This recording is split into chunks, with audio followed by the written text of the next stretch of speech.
إعلان مهم. 重要提示 Important announcement. Message important. Важное объявление. Annuncio importante. يرجى من المتحدثين الكرام إلقاء بياناتهم بسرعة معقولة لضمان ترجمة فورية وافية وعالية الجودة.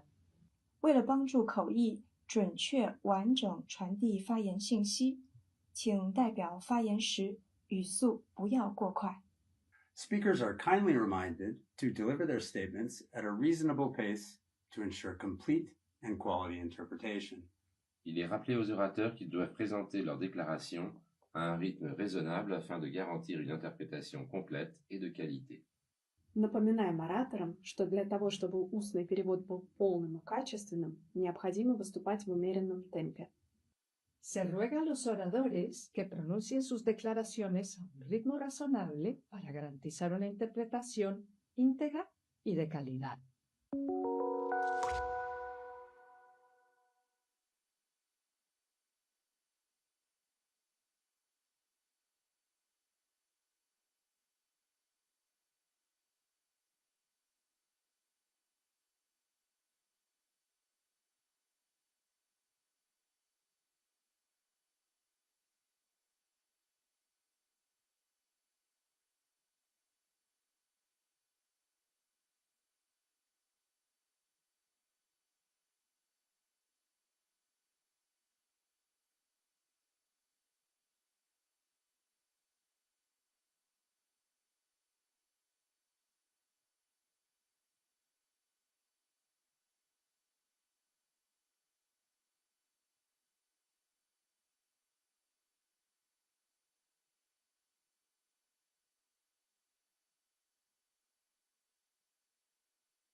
Excellencies, distinguished participants, Colleagues, I hereby declare open the 49th meeting of the 61st session of the Human Rights Council. We will now turn to the urgent debate of today. As per usual practice, let me begin with a few practical details. On 23 of March, I received a letter from the permanent representative of the Islamic Republic of Iran to the United Nations office in Geneva on behalf of the government of the Islamic Republic of Iran, China, and Cuba, requesting the convening of an urgent debate during the ongoing 61st session on the protection of children and educational institutions in international armed conflicts, the aerial attacks on Shajareh Tayyebeh Girls' School in Minab, Iran, as a grave breach of international humanitarian law and international human rights law. As decided by the Council during its 45th meeting on Wednesday, 25th March, we shall now proceed with this urgent debate. The urgent debate will follow the same format as a general debate of this Human Rights Council and will follow the time-saving measures adopted by the Council on 9 February 2026. Speaking time will therefore be limited to 1 minute and 30 seconds for everyone. The list of speakers will close in 15 minutes. I now give the floor to Mr. Volker Turk, the High Commissioner for Human Rights, for his statement by video. He has the floor. Mr. President, Excellencies, distinguished delegates, the bombing of Shajareh Tayyebeh Elementary School in Minab evoked a visceral horror. The images of bombed-out classrooms and grieving parents showed clearly who pays the highest price for war. Civilians with no power in the decisions that led to conflict. In this case, a reported 168 pupils, teachers, school staff, and their loved ones. I send my deepest condolences to the bereaved families. Whatever differences countries have, we can all agree they will not be solved by killing school children. That is why we have the laws of war to protect children and other civilians caught up in conflict, as well as schools and all civilian infrastructure.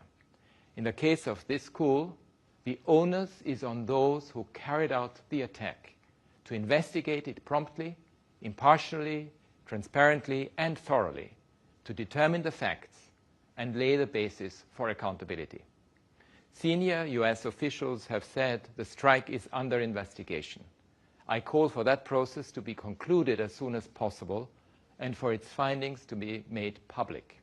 There must be justice for the terrible harm done. It is gravely concerning that around the world, attacks on schools are increasing. In 2024, such attacks surged by a shocking 44%, leaving 52 million children out of the classroom. I call on all countries to take urgent steps to protect educational facilities and those who study and work in them. Mr. President, resort to the use of force at a time when negotiations were ongoing is a strategic failure that has had a devastating impact on civilians. Bombs and missiles are not the path towards sustainable peace. They bring death, destruction, and misery, in many cases only deepening grievances and fueling future violence. In Iran, as the conflict has progressed, U.S. and Israeli attacks have increasingly struck densely populated residential areas and destroyed civilian infrastructure. Homes, medical facilities, schools, courts, transport networks, and energy installations have been hit across all 31 provinces of the country. According to the Iranian authorities, more than 1,900 civilians have been killed and tens of thousands injured. The targeting of nuclear facilities is reckless beyond comprehension. These attacks raise serious concerns over compliance with international humanitarian and human rights law, under which the protection of civilians must remain central. Mr. President, the people of Iran are caught between conflict and repression. I'm gravely concerned by reports that since the start of the hostilities, the Iranian authorities have intensified their crackdown on civic space. Law enforcement authorities have repeatedly said that dissent will be treated as collaboration with the enemy and punished harshly for acts including filming damaged sites or communicating about the conflict. The authorities have intensified arrests, judicial cases, and bans against people and media outlets accused of promoting so-called enemy narratives. We have reason to believe hundreds of people have been arrested, while journalists, activists, and public figures have been placed under surveillance. The internet has been shut down for nearly a month. War does not reduce the responsibility of the Iranian authorities to abide by their human rights obligations. Mr. President, the military escalation in the Middle East and the Gulf is reaching dangerous levels. It must end. There is a high and rising risk of further contagion and increased civilian suffering in the countries directly involved. Beyond the region, there are fears of grave economic consequences, from deepening poverty and hunger to shortages of medicine and fuel. It is imperative that all parties halt the escalation. I call on the United States and Israel to end their attacks against Iran, and I call on Iran to stop attacking its neighbors and to respect and protect the human rights of its own people. I urge restraint on all sides and implore the parties to conflict to return to negotiations, the only path towards a durable solution to their differences. Divisions within this Council must not distract us from a shared focus on the human rights of people across the Gulf and the Middle East. As I address you for a second time in 3 days, I urge all states to prioritize preventing further suffering, protecting all civilians regardless of nationality or location, and seeking long-term sustainable peace. Thank you. I thank the High Commissioner. And I now give the floor to Ms. Farida Shahid, the Special Rapporteur on the Right to Education, who will deliver a statement on behalf of the Coordination Committee of Special Procedures by video. She has the floor. Mr. President, Excellencies, and distinguished delegates, today I address you in my capacity as the Special Rapporteur on the Right to Education and on behalf of the Special Procedures Coordination Committee. The Special Procedures have been closely monitoring the rapid escalation of hostilities during the military offensive of the United States of America and Israel against Iran. In our statement earlier this month, we strongly condemned the strike on the elementary school in Minha. On 28 February, U.S. Tomahawk missiles struck the elementary school around 10:45 a.m. local time as classes were underway. At least 175 people were killed, mostly children aged 7 to 12. Large parts of the schools were reduced to rubble, families torn apart and devastated. I reiterate what we said in our statement. A strike on a school is a grave assault on children, on education, and the future of an entire community. International humanitarian law is crystal clear.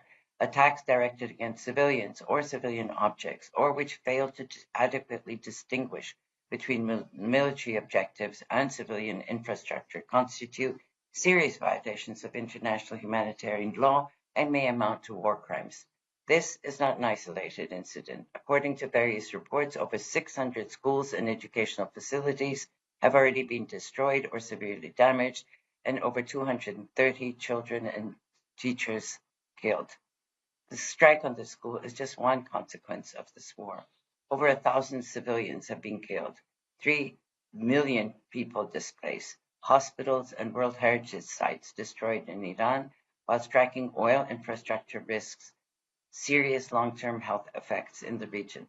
Mr. President, I'm a mother. I know what it means to carry a child and bring them into the world. As parents, we watch them grow with tears and fears and sleepless nights and sheer joy when they learn and laugh, discover and grow. There's no bigger pain for any parent than to lose a child, an unimaginable rupture of life. Excellencies, on behalf of all the world's parents, I ask, who exactly will be held responsible for these deaths? Surely we cannot allow the lives of these and other children to be extinguished without consequences. Mr. President, schools are civilian objects and children are expressly protected under international humanitarian law and the Convention on the Rights of the Child. Directing attacks against civilian objects unless they become military objects is prohibited under treaty and customary international humanitarian law. Indiscriminate attacks are strictly prohibited. Intentional attacks on educational buildings that are not military objectives are war crimes listed in the Rome Statute under Article 8. But what does this really mean in terms of liability? Ultimately, the responsibility lies with the state that carried out the attack on the school to conduct thorough, prompt, and impartial investigations into this attack and all attacks on civilian objects. Preliminary investigation by the U.S. military has concluded that American forces were responsible for the missile strike. The school and other buildings in the compound were each struck individually by precision munition, meaning that U.S. military clearly intended to strike the school. Ongoing investigation suggests that the school attack might have been a result of a mistaken targeting by the U.S. military using outdated intelligence. If officially confirmed, this would mean that the principle of taking feasible precautions in attacks was most likely violated. In particular, the rule that a party to the conflict must do everything feasible to verify that targets pursued are in fact military objectives.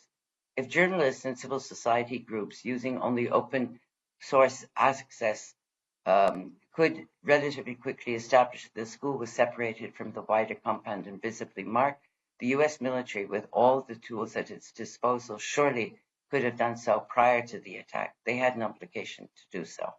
The question is why outdated information was used.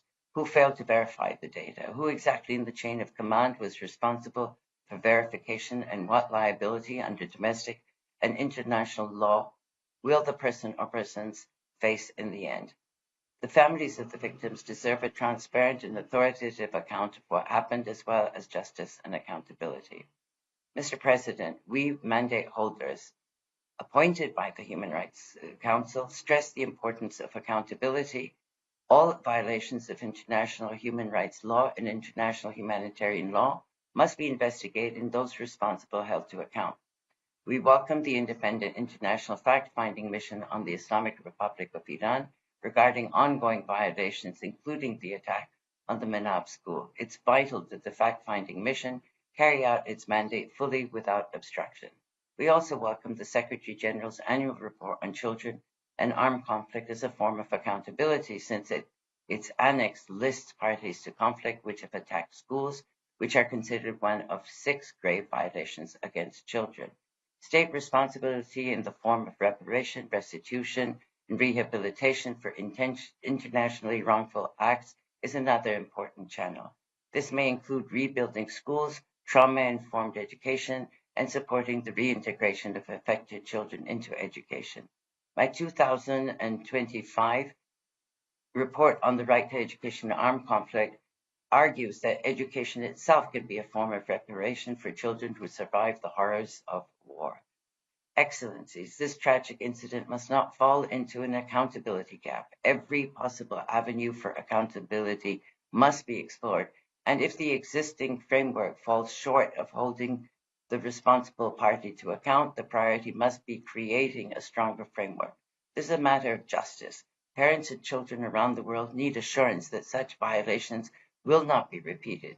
There must be no impunity for countries and decision makers who permit attacks on children.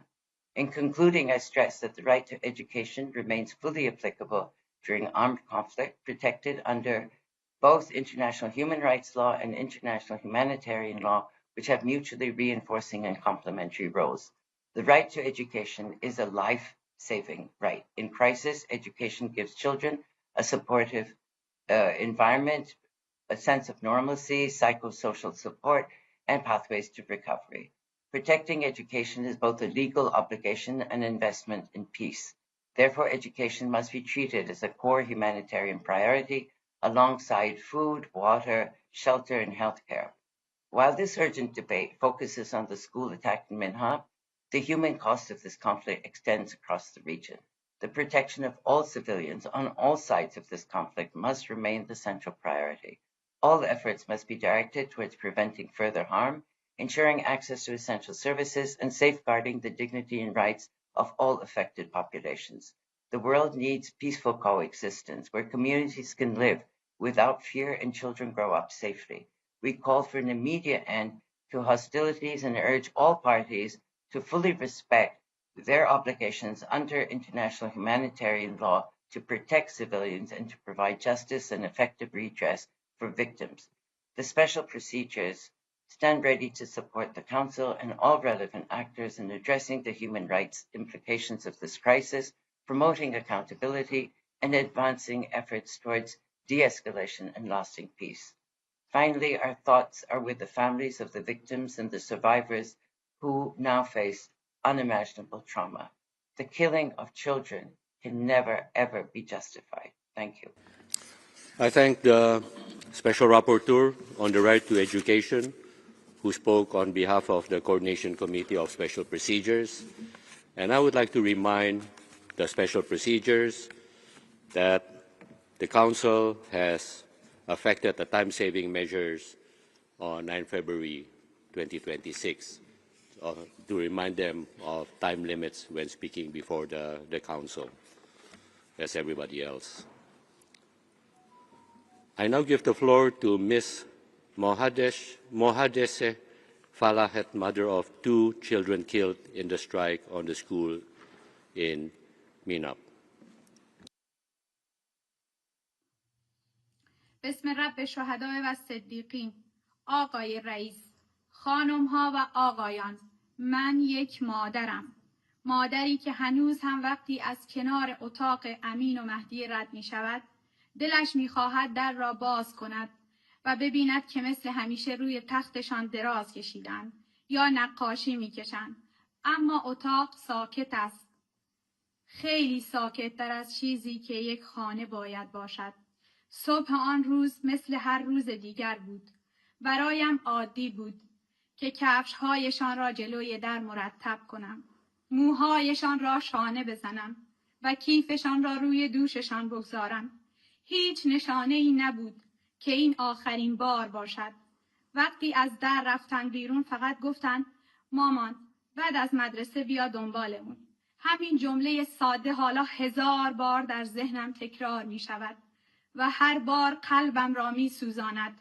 هیچ مادری فکر نمی کند که بچهش را با لبخند راهی مدرسه کند و بعد فقط سکوت بماند. هیچ مادری آمادگی شنیدن این جمله را ندارد که فرزندت دیگر بر نمی گردد.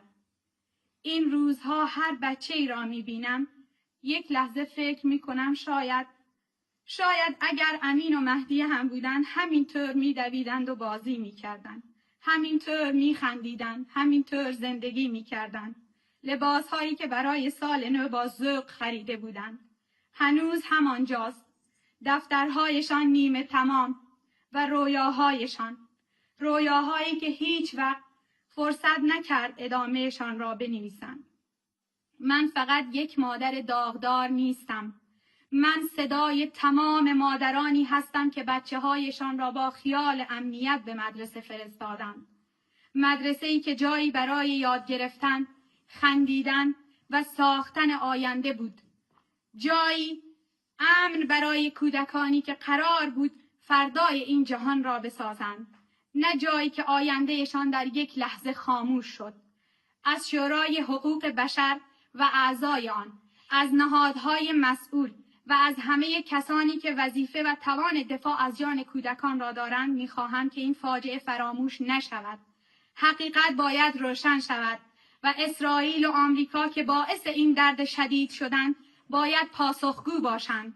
نه برای انتقام بلکه برای عدالت، برای اینکه دنیا بداند جان کودکان بی ارزش نیست و هیچ پدر و مادری نباید دوباره چنین انتظاری را تجربه کند.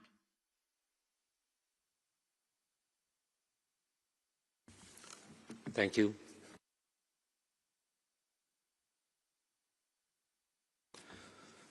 I now give the floor to His Excellency, Mr. Sayed Abbas Arakchi, Minister of Foreign Affairs of the Islamic Republic of Iran. Bismillah ar-Rahman ar-Rahim. Distinguished delegates, dear colleagues, Iran stands today amid the throes of an illegal war imposed by two bullying nuclear-armed regimes, the United States and Israel. This war of aggression is blatantly unjustified and brutal. They initiated this aggression on 28 February, while Iran and the United States were engaged in a diplomatic process to resolve Americans' alleged concerns over Iran's nuclear program. They betrayed diplomacy for a second time in the course of 9 months by torpedoing the negotiating table. Among the most harrowing manifestations of this aggression was the calculated, phased assault on Shajareh Tayyebeh Elementary School in the city of Minab, south of Iran, where more than 175 students and teachers were slaughtered in cold blood. This barbaric attack is but the visible tip of a far bigger iceberg, one that conceals beneath its surface far graver catastrophes, namely the normalization of the most abhorrent violations of human rights and humanitarian law, and the audacity to commit atrocity crimes with impunity. Mr. President, at a time when the American-Israeli aggressors, in their own assertions, possess the most advanced technologies and the highest precision military and data systems, no one can believe that the attack on the school was anything other than deliberate and intentional. Targeting Shajareh Tayyebeh School was a war crime and a crime against humanity, one that demands unequivocal condemnation by all and unambiguous accountability for the culprits. This atrocity cannot be justified, cannot be concealed, and must not be met with silence and indifference. The attack on Shajareh Tayyebeh School in Minab was not a mere incident nor a miscalculation.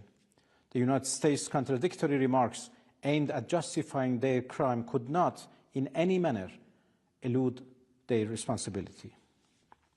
To denounce such a merciless assault on a place inherently civilian, a place where the most innocents reside and pursue knowledge, is not merely a legal obligation under human rights frameworks. It is a moral and human imperative. Our conscience will judge us more profoundly than any tribunal ever could. Distinguished delegates, Shajareh Tayyebeh Elementary School has not been the only casualty of American-Israeli atrocity crimes during the past 27 days of their illegal war. Human rights and international humanitarian law have been massively and systematically violated by the invaders in an unprecedentedly brutal manner. They are targeting civilians and civilian infrastructures with no regard for laws of war and basic principles of humanity and civility. More than 600 schools have been demolished or damaged across Iran, and more than 1,000 students and teachers martyred or wounded as the result.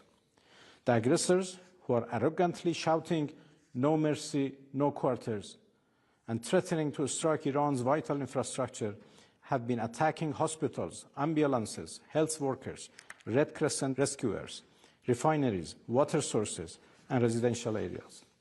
War crime and crime against humanity are not sufficiently describing the gravity of the atrocities they are committing. The aggressors' targeting pattern, accompanied by their rhetoric, leave little doubt as to their clear intent to commit genocide. Distinguished colleagues, this unjust war of whims by the United States and Israel against the noble nation of Iran is the direct result of silence in the face of earlier manifestations of lawlessness and atrocity in occupied Palestine, Lebanon, and elsewhere. Indifference and silence in the face of injustices would bring no security and peace. It would invite more insecurity and right violations.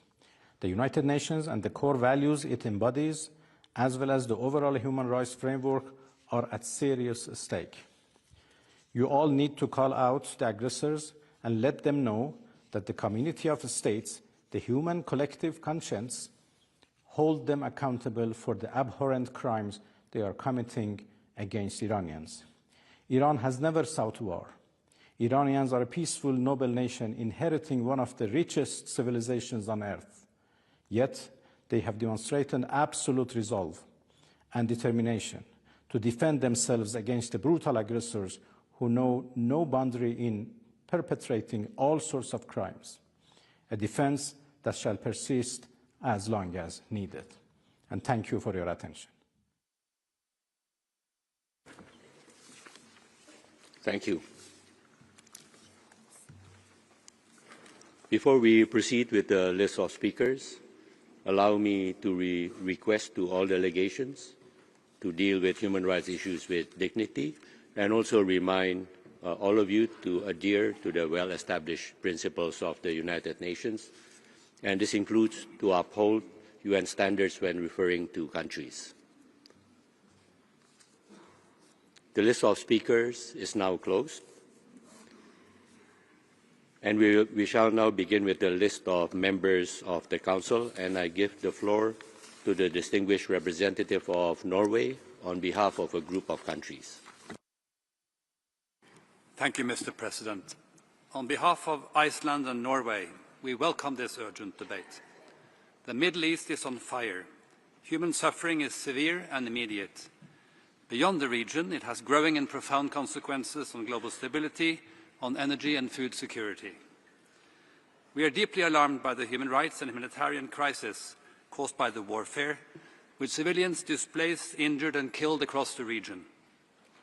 On the first day of the war, more than 170 children were deplorably killed when the girls' school in Minab was hit. And since then, several schools, hospitals, energy infrastructure and other civilian objects have also been hit, increasing risk to all civilians. This is unacceptable. We call on all parties to respect IHL and to use the tools of the Safe Schools Declaration to protect children and education. Neither the U.S. and Israeli strikes against Iran, nor the Iranian attacks on countries in the region are in accordance with international law. The human rights situation in Iran, especially with regards to women and girls, is intolerable. Once again, we call on the Islamic Republic of Iran to respect all human rights for all. President, we call on the parties to end the war and to find diplomatic solutions to unlock the current stalemate in the region. Thank you. Thank you. I now give the floor to the distinguished representative of the European Union. Mr. President, I speak on behalf of the EU. Albania, Bosnia and Herzegovina, Liechtenstein, North Macedonia, Moldova, Montenegro and Ukraine align themselves with this statement.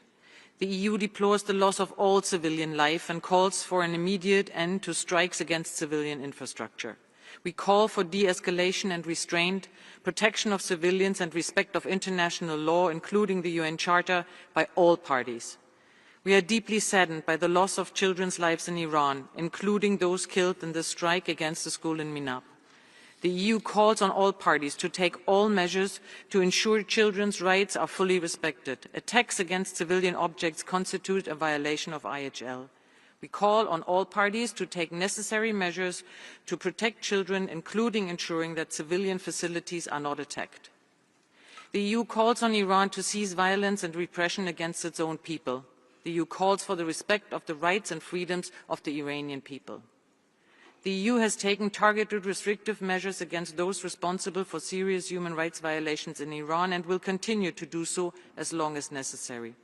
The EU fully supports the work of the FFM and of the SR. Thank you. Thank you. I give the floor to the distinguished representative of Venezuela on behalf of a group of countries. Gracias, presidente. El Grupo de Amigos en Defensa de la Carta de las Naciones Unidas acoge con beneplácito la iniciativa de Irán, China y Cuba de solicitar este debate urgente. Condenamos en los términos más enérgicos los ataques coordinados e ilícitos contra Irán el 28 de febrero de 2026, incluidos los ataques contra infraestructura civil. Israel y Estados Unidos deben respetar el derecho internacional y el derecho internacional humanitario. Estamos profundamente preocupados por el ataque contra la escuela primaria en Minab, que causó la trágica pérdida de casi 170 vidas, principalmente de niños y niñas entre 7 y 12 años, y dejó muchos heridos. Recordamos que los ataques deliberados contra escuelas constituyen crímenes de guerra. Todos los Estados tienen la responsabilidad primordial de respetar y garantizar el pleno disfrute de los derechos humanos y de cumplir estrictamente sus obligaciones en virtud del derecho internacional humanitario en situaciones de conflicto armado. Expresamos nuestra profunda preocupación por las crecientes amenazas a la infraestructura civil. También nos preocupan los impactos ambientales y humanitarios de la lluvia ácida y la contaminación tóxica resultantes de los ataques contra la infraestructura petrolera y las explosiones subsiguientes. Las consecuencias a largo plazo de tales incidentes se extienden más allá de una sola generación. El derecho internacional humanitario y sus principios de distinción, proporcionalidad y precaución deben respetarse plenamente en todo momento durante el desarrollo de hostilidades. Muchas gracias. Thank you. And I give the floor to the distinguished representative of Indonesia. Thank you, Mr. President. Indonesia strongly condemns the deliberate attack against Shajareh Tayyebeh School in Minab, carried out in the context of the unprovoked military campaign by the U.S. and Israel across Iran. We extend our deepest condolences to the people of Iran, particularly the families of the victims. Across the Middle East, we have seen thousands of schools in Gaza, Iran, and Lebanon, along with hospitals and homes have been destroyed in patterns of this attack. No military or political justification can excuse the killing of children. This attack reflects a method of warfare we have seen in Gaza. Repeated strikes on civilian infrastructure where harm to civilians is part of a broader pattern resulting in widespread destruction. This Council has to recognize the growing application of Israel-Gaza method, where children and families are assassinated for political and military purposes. Francesca Albanese clearly warned us about this. I call on this Council to recognize this danger. The growing grave violation of international humanitarian and human rights law may amount to war crimes in Iran and across the region. Accountability is essential, and this Council must not allow silence or selectivity to embolden impunity. Indonesia therefore calls for an independent and impartial investigation, full accountability for those responsible, and comprehensive redress for victims. Thank you. Thank you. I now give the floor to the distinguished representative of Ethiopia. Mr. President, Ethiopia reaffirms its unwavering commitment to the purposes and principles of the United Nations Charter, including the prohibition of the use of force and the peaceful resolution of disputes. We express our grave concern over the deteriorating situation in the Middle East and urgently call for an immediate cessation of hostilities. We extend our condolences to the families of the victims and all those affected by the ongoing violence in the region. We urge all parties to exercise maximum restraint, take all feasible measures to protect civilians and civilian infrastructure, and fully comply with international humanitarian and human rights law. Ethiopia calls upon the international community to redouble its efforts towards de-escalation and to place renewed emphasis on dialogue and diplomacy as the only viable path to sustainable peace and lasting stability. In closing, Ethiopia remains ready to constructively engage with and support all credible initiatives aimed at advancing peace, strengthening security, and fostering stability. I thank you. Thank you. I give the floor to the distinguished representative of Colombia. Gracias, señor presidente. Las niñas y los niños son las víctimas más vulnerables y a quienes más deberíamos proteger en los conflictos armados. La humanidad no debería ahorrar esfuerzos para garantizar el futuro de nuestro planeta. Todas las partes en los conflictos armados tienen que entender que no hacerlo es cruzar líneas rojas imperdonables.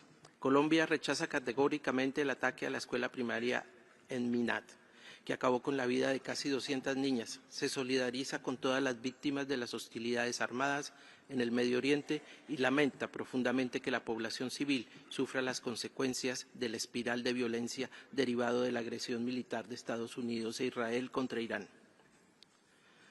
Tal como lo ha mencionado el Alto Comisionado, la Relatora Especial para Irán y la Misión Internacional Independiente de Investigación, todas las partes en el conflicto deben respetar los principios de distinción, proporcionalidad y precaución, ceñirse a la protección que les otorga el DIH a las escuelas y a la educación y de aplicar las directrices para prevenir el uso militar de escuelas y universidades durante conflictos armados. Hacemos un llamado al cese al fuego inmediato e incondicional, al respeto al derecho internacional humanitario, a proteger a la población civil y a que los trágicos hechos de la escuela en Minab no queden en la impunidad y a que los responsables rindan cuentas ante la justicia. Gracias.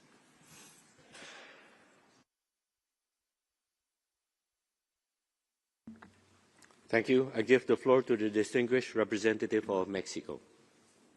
Gracias, señor presidente. Agradecemos a los países promoventes por convocar este debate.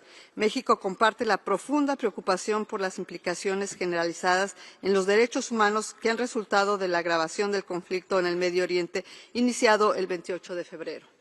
México se solidariza con todos los gobiernos y pueblos de los países afectados y lamenta profundamente el impacto humanitario del conflicto que afecta a las poblaciones más vulnerables y en particular a las niñas, quienes enfrentan impactos diferenciados por factores como el género y la edad.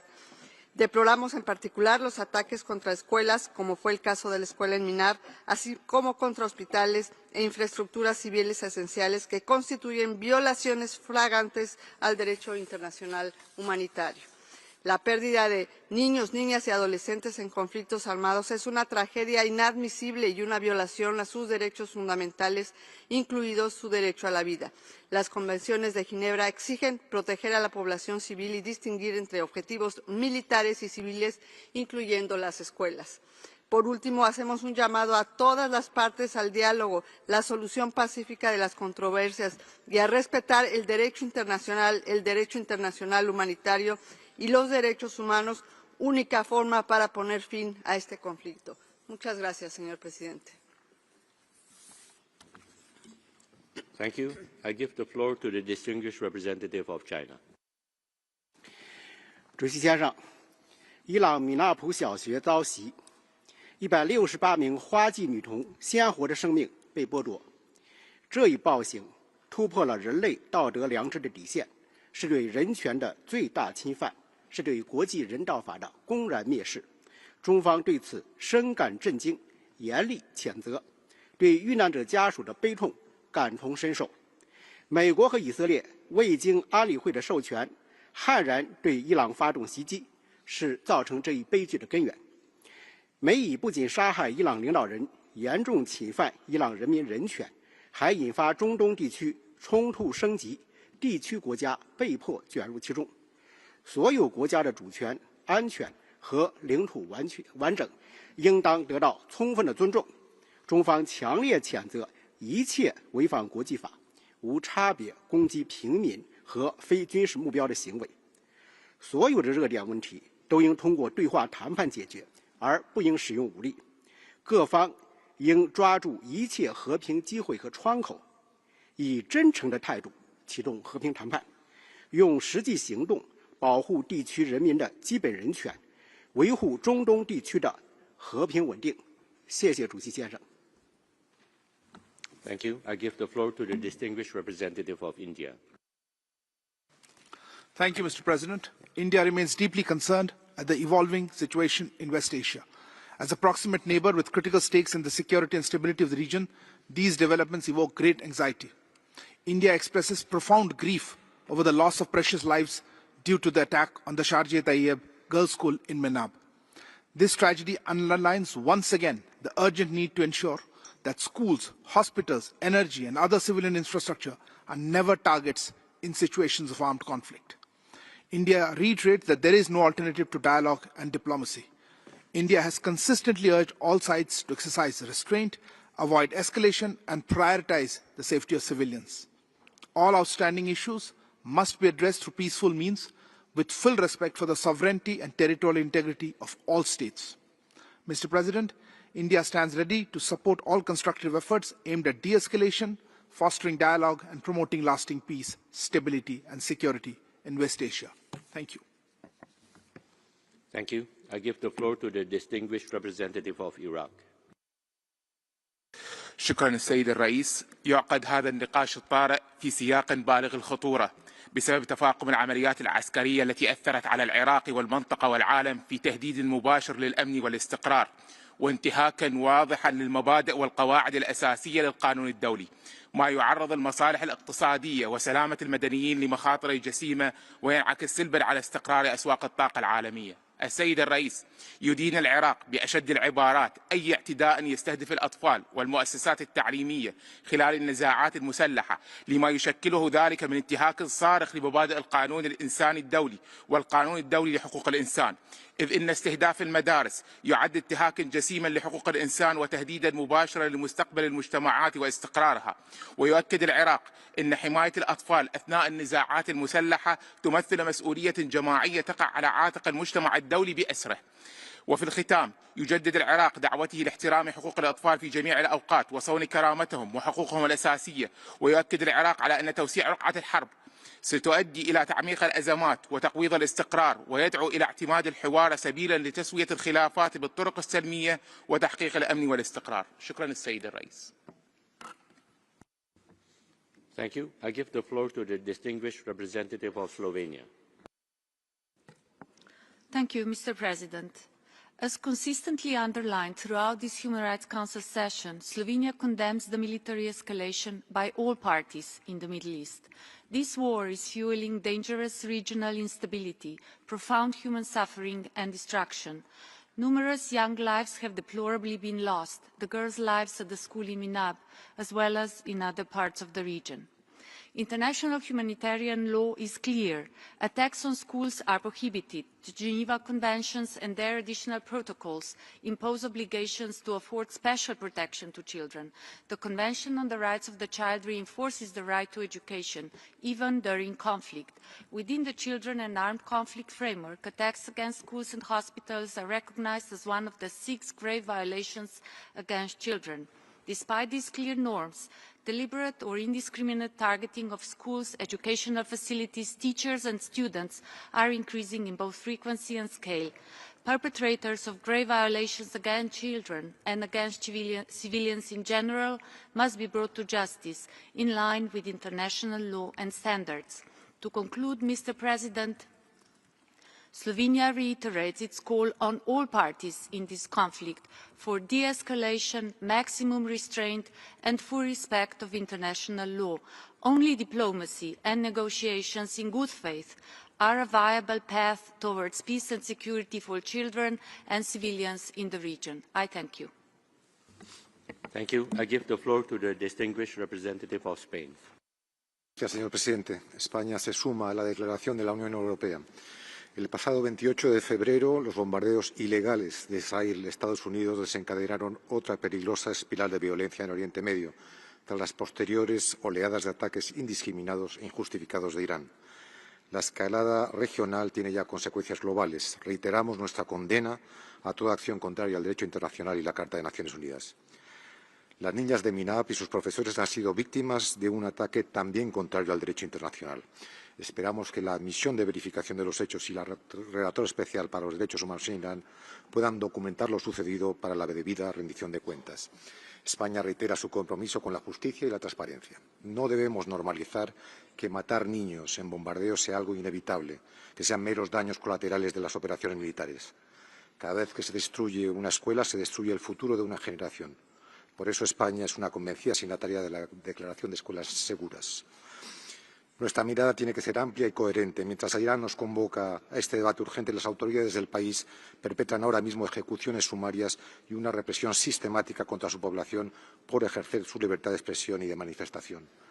Una represión que se ceba en mujeres y niñas, cuyos derechos son sistemáticamente vulnerados. Y recordamos aquí hace unos días el caso de Masha Amini, asesinada en el 22, solo por vestir como quería. España urge a todas las partes a la desescalada, el respeto del derecho internacional, el retorno a la vía diplomática y, sobre todo, a evitar nuevas atrocidades. Muchas gracias. Thank you. I give the floor to the distinguished representative of Brazil. Thank you very much, Mr. President. Brazil strongly condemns the bombing of the educational facility in Minab that resulted in the deaths of 168 schoolgirls aged between 7 and 12, along with their educators. This act constitutes a grave violation of human rights and humanitarian law. We are currently witnessing an erosion of multilateralism, alongside systematic disregard for international law, including international human rights law and international humanitarian law. This appears to have become a constant across various global conflicts. The current situation in the Middle East would justify a comprehensive and non-selective debate in this Council, Mr. President, one that addresses human rights violations in the entire region and the responsibilities of all parties involved in the hostilities. It would also demand the fulfillment of international obligations to protect civilians, and we regret that the path of fragmentation has prevailed over a holistic approach to the crisis. We recall that the protection of children in armed conflict will be the subject of a specific resolution during this 61st session presented by GRULEC and the European Union. To conclude, let me be clear. Children must be protected at all times and without exception. I thank you. Thank you. I give the floor to the distinguished representative of France. Merci, Monsieur le Président. Monsieur le Président, la guerre au Moyen-Orient menace gravement la sécurité régionale et doit cesser au plus vite. Seul le respect du droit international et le retour à la diplomatie peuvent permettre d'assurer de façon durable la sécurité et la stabilité de la région. La frappe qui a touché l'école de Minab a suscité une vive émotion. La France adresse ses condoléances aux familles de victimes. Elle souhaite que toute la lumière soit faite sur cette tragédie. Nous appelons au respect par toutes les parties du droit international humanitaire. Il est impératif de mettre en œuvre sans délai un moratoire sur les frappes ciblant les infrastructures civiles afin de protéger les populations civiles et de préserver l'accès aux services de base ainsi que la production énergétique. Monsieur le Président, la France n'oublie pas que l'Iran vise délibérément et systématiquement les populations civiles et les infrastructures civiles, ce qu'elle condamne avec la plus grande fermeté. Elle n'oublie pas non plus les multiples violations des droits de l'homme commises par le régime et continue de se tenir aux côtés du peuple iranien. La France a soutenu le renouvellement des mandats de la mission d'établissement des faits et du rapporteur spécial, indispensable pour continuer de documenter ces violations des droits de l'homme, en particulier lors de la répression brutale des manifestations de janvier, où les Iraniennes et Iraniens n'ont fait qu'exercer leurs droits. Je vous remercie.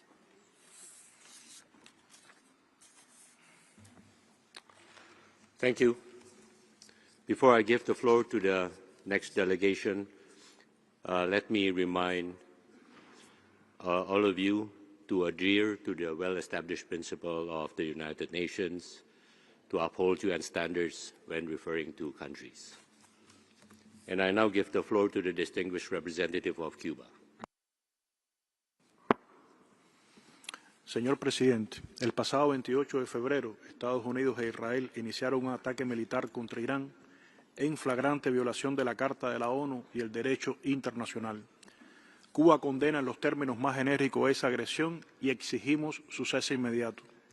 Como resultado del ataque contra una escuela primaria en Minab, 168 niñas iraníes fueron asesinadas y muchas otras heridas. Conmueven las horrendas imágenes de las aulas convertidas en ruinas por la explosión. Los responsables ni siquiera se han disculpado. Este no es un hecho aislado. Muchos otros objetivos civiles en Irán han sido atacados. Las escuelas son espacios protegidos. No hay ninguna justificación para bombardear un colegio lleno de niñas. Esto no es un daño colateral, es un crimen de guerra. Este Consejo debería condenar la tragedia en Minab más allá de las diferencias políticas e ideológicas. Es por ello que Cuba copatrocina este debate urgente. La defensa del derecho humano a la vida y la inviolabilidad de las escuelas no puede ser selectiva. Urge establecer un mecanismo de investigación independiente e imparcial para que los responsables rindan cuenta. Se cometería una gran injusticia con las víctimas si ello no sucede. Las víctimas tienen derecho a la verdad y a la reparación. Muchas gracias.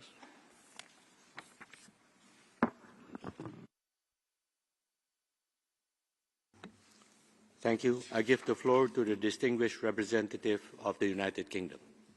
Mr. President, we are appalled by all reports of civilian deaths in Minab, in Iran and across the region. Innocent civilians should never be caught in the crossfire. Our thoughts are with the victims and their families. We support all action that will help bring a swift end to this conflict. Mr. President, even in times of conflict, we cannot ignore Iran's own human rights record, which remains dire. Just 2 months ago, this Council met to condemn the brutal killing of thousands of Iranian protesters exercising their right to peaceful protest. Iran's abhorrent use of the death penalty and continued internet restrictions fuel cycles of repression for the people of Iran. The UK will continue to work with international partners, including the UN fact-finding mission and the Special Rapporteur, to hold Iran to account for its repression of women and girls, religious and ethnic minorities, and human rights defenders. We know it takes huge bravery to protest and to speak out in the face of this oppression, especially for women and girls who continue to endure severe repression in their daily lives. Mr. President, the UK demands that the Iranian authorities fully respect human rights and fundamental freedoms of all people in Iran. Thank you. Thank you. I give the floor to the distinguished representative of Angola. Mr. President, a strike against a school constitutes a grave violation of the rights of children and on education itself, undermining the very foundation of the future of any society. Such acts are particularly alarming as they target those who are most vulnerable and jeopardize the prospects of entire communities.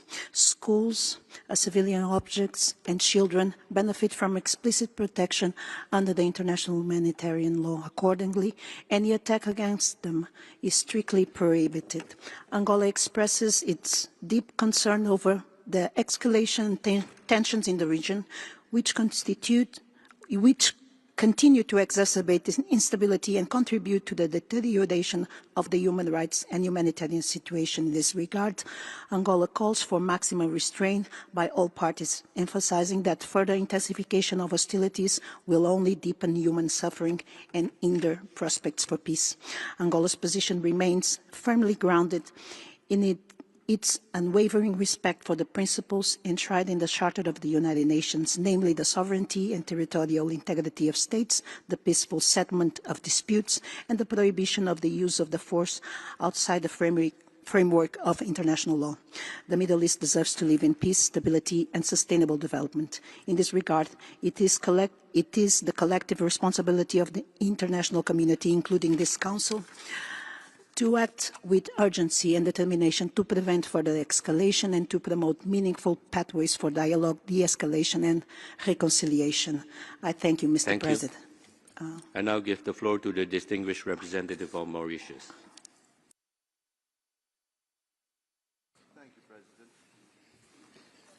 Mauritius notes with concern the escalation of hostilities in the Middle East that has caused civilian casualties and destruction of civilian infrastructure and property. We condemn the reckless and indiscriminate attack on the girls' school in Minab, which resulted in loss of lives of civilians, in particular girls aged between 7 and 12. This is a serious breach of international humanitarian law. Such attacks are a violation of the CRC, its optional protocol on the involvement of children in armed conflict, the 4th Geneva Convention, and the Safe Schools Declaration, which call for the protection of children and education in conflict. Children and educational institutions should never be a target. Yet, unfortunately, we see this happening again and again. We call on all parties to the conflict to exercise restraint and to respect and uphold international humanitarian law and human rights law. We further call, once again, for a cessation of hostilities. Civilians should not and never pay the price of an armed conflict. Any resolution of the situation must be pursued in accordance with the principles and purposes of the UN Charter and the fundamental principles of sovereignty and territorial integrity of states. Thank you, Mr. President. Thank you. I give the floor to the distinguished representative of the Netherlands. Thank you, Mr. President. The Kingdom of the Netherlands aligns itself with the statement of the European Union. We are deeply concerned about the ongoing escalation in the Middle East and recall our statement made during Wednesday's urgent debate on Iran's attacks against the GCC and Jordan. Our thoughts are with the families of the children that tragically lost their lives in the strike of a school in Minab on the 28th of February.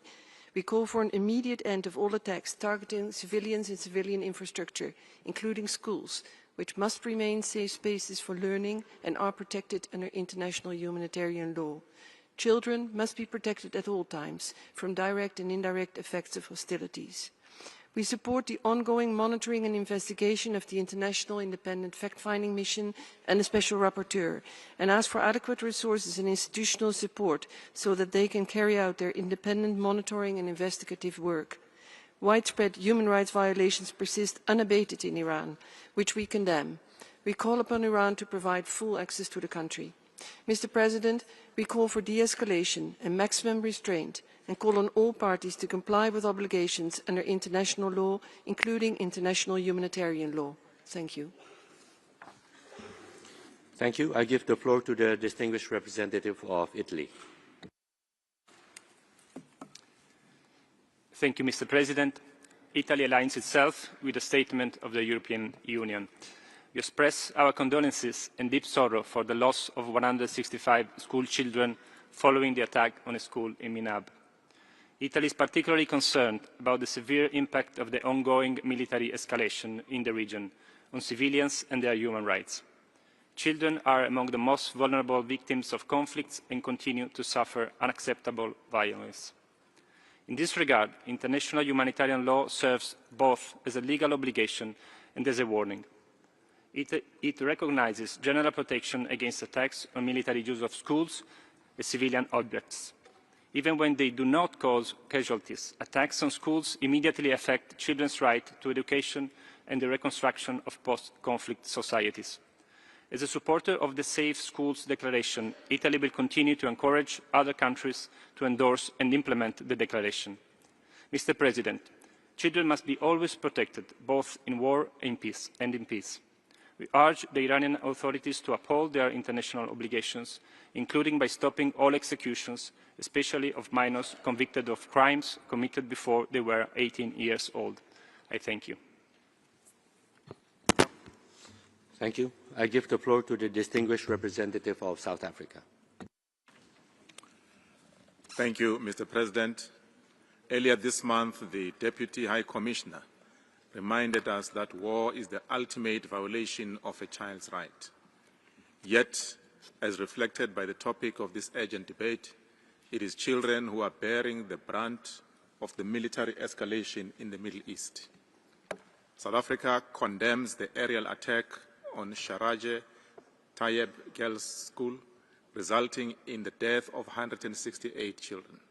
This horrific act not only shattered the lives of innocent children and teachers, but also struck at the very core of what schools represent, the promise of a brighter future.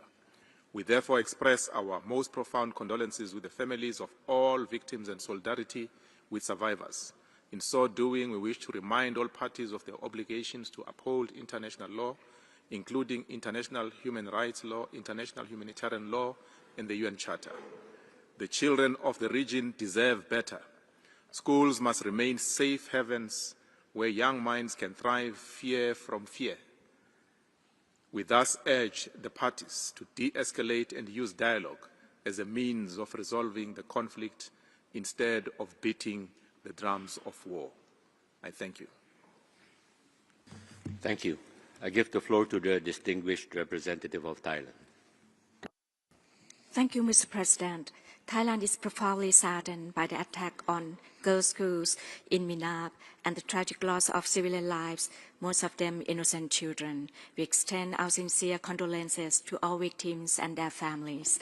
Thailand reaffirms the principles enshrined in the UN Charter, including non-use of force and peaceful resolution of dispute.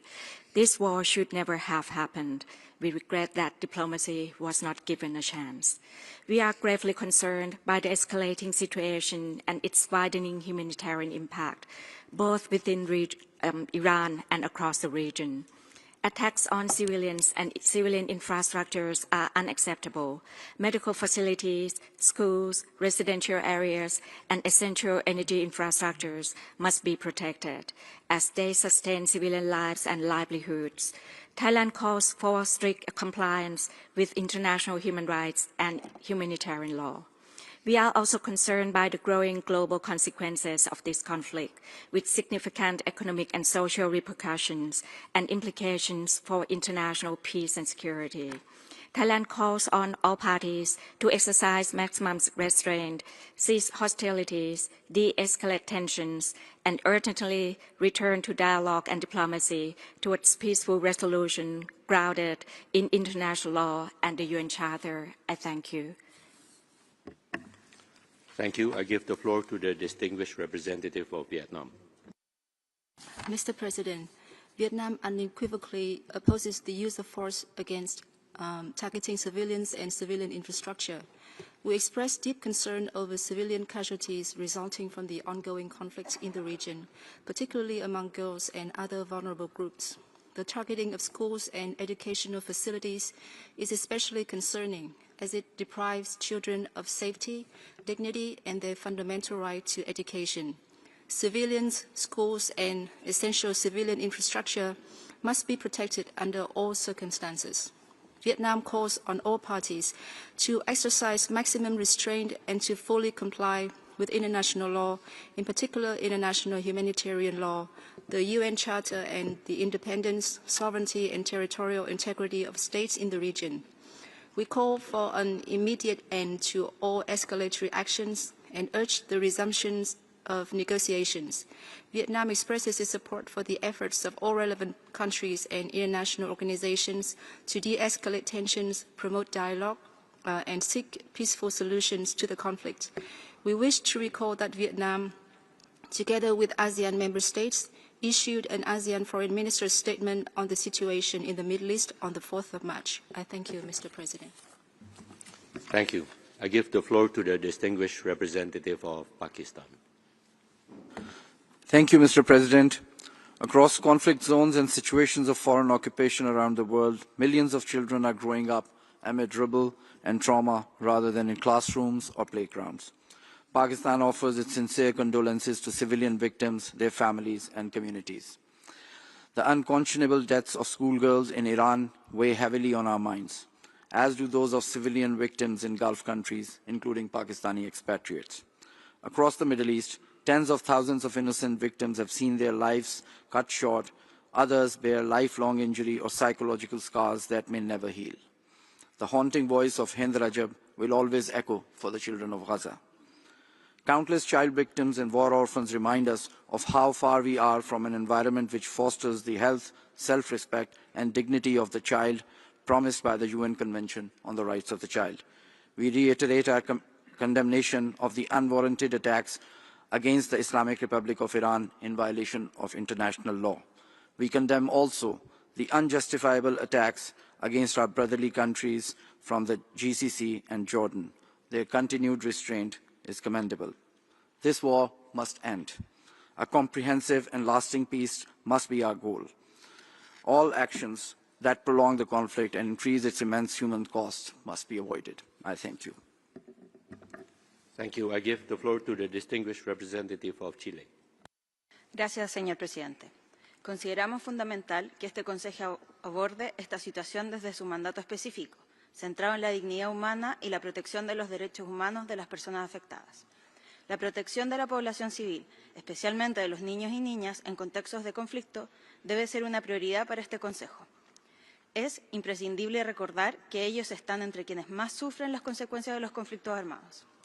Las tendencias actuales, recogidas en el más reciente informe de la representante especial del Secretario General para los Niños y los Conflictos Armados, evidencian un panorama alarmante, con un deterioro significativo en su protección. Entre los derechos gravemente vulnerados se encuentra el derecho a la educación, pilar fundamental para garantizar una paz sostenible y resiliencia de las futuras generaciones. Garantizar el acceso a la educación constituye una herramienta clave para la reintegración de los niños afectados por conflictos y contribuye directamente a los objetivos de desarrollo sostenible. Hacemos un llamado a todas las partes para que cumplan con sus obligaciones en virtud del derecho internacional de los derechos humanos y el derecho internacional humanitario y a un cese definitivo de las hostilidades. La única manera de que tanto niñas como sus familias dejen de perder sus vidas y puedan disfrutar plenamente de sus derechos es a través del diálogo y la resolución pacífica de controversias. Muchas gracias. Thank you. I give the floor to the distinguished representative of Japan. Thank you, Mr. President. At the outset, Japan thanks the High Commissioner and other speakers for their inputs. The peace and stability of the Middle East, including the safety of navigation in the Strait of Hormuz, is of utmost importance to Japan. we are deeply concerned about the ongoing deterioration of the regional situation surrounding Iran, which has serious implications for the protection and promotion of human rights. The protection of human rights is a basic responsibility of all nations. It is essential that the international community continue dialogue and cooperation with a view to fulfilling this responsibility. As a country that respects fundamental values and principles such as freedom, democracy, human rights, and the rule of law, Japan will continue to make all necessary diplomatic efforts in coordination with the international community to bring about an early de-escalation of the situation, thereby also improving secure access to safe and quality education in the region, which is fundamental to the future. In this regard, Japan remains open to dialogue with all stakeholders, including Iran, to further exchange views on efforts to promote and protect the human rights of all individuals. I thank you. Thank you. I give the floor to the distinguished representative of the Gambia. Thank you, Mr. President. The Gambia expresses deep concern and strongly condemns the missile strike on Shajareh Tayyebeh Girls Elementary School in Minab, which resulted in the loss of civilian lives, including more than 100 innocent children.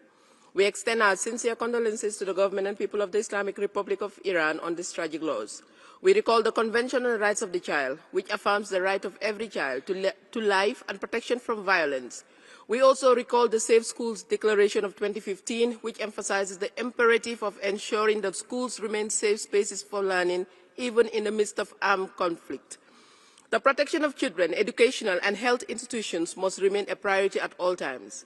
We further emphasize the obligation of all states under international humanitarian law, including the Geneva Conventions, to ensure full respect for the principles of distinction, proportionality, and precaution in the conduct of hostilities.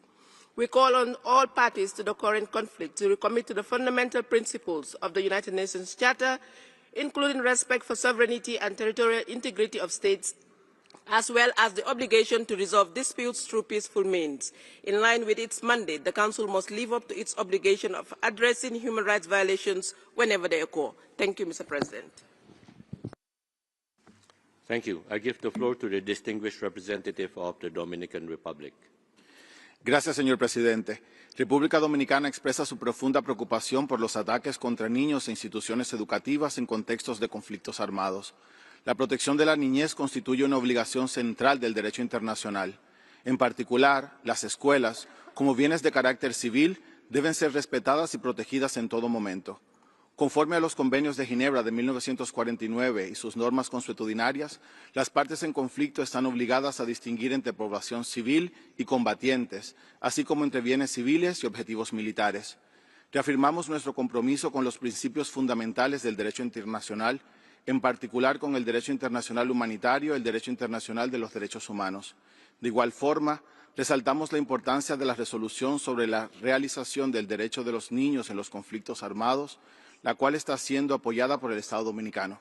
Señor presidente, este debate urgente debe servir para reforzar el compromiso de la comunidad internacional con la protección efectiva de los niños en conflictos armados y con la rendición de cuenta frente a las violaciones graves del derecho internacional humanitario. República Dominicana reitera que el respeto del derecho internacional y el fortalecimiento del multilateralismo constituyen la única vía legítima para la prevención de conflictos y la construcción de una paz duradera. Muchas gracias, señor presidente.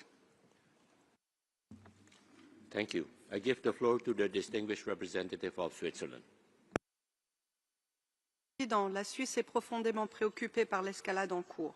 La protection des populations civiles et des infrastructures civiles est une obligation pour toutes les parties en vertu du droit international humanitaire et des droits de l'homme.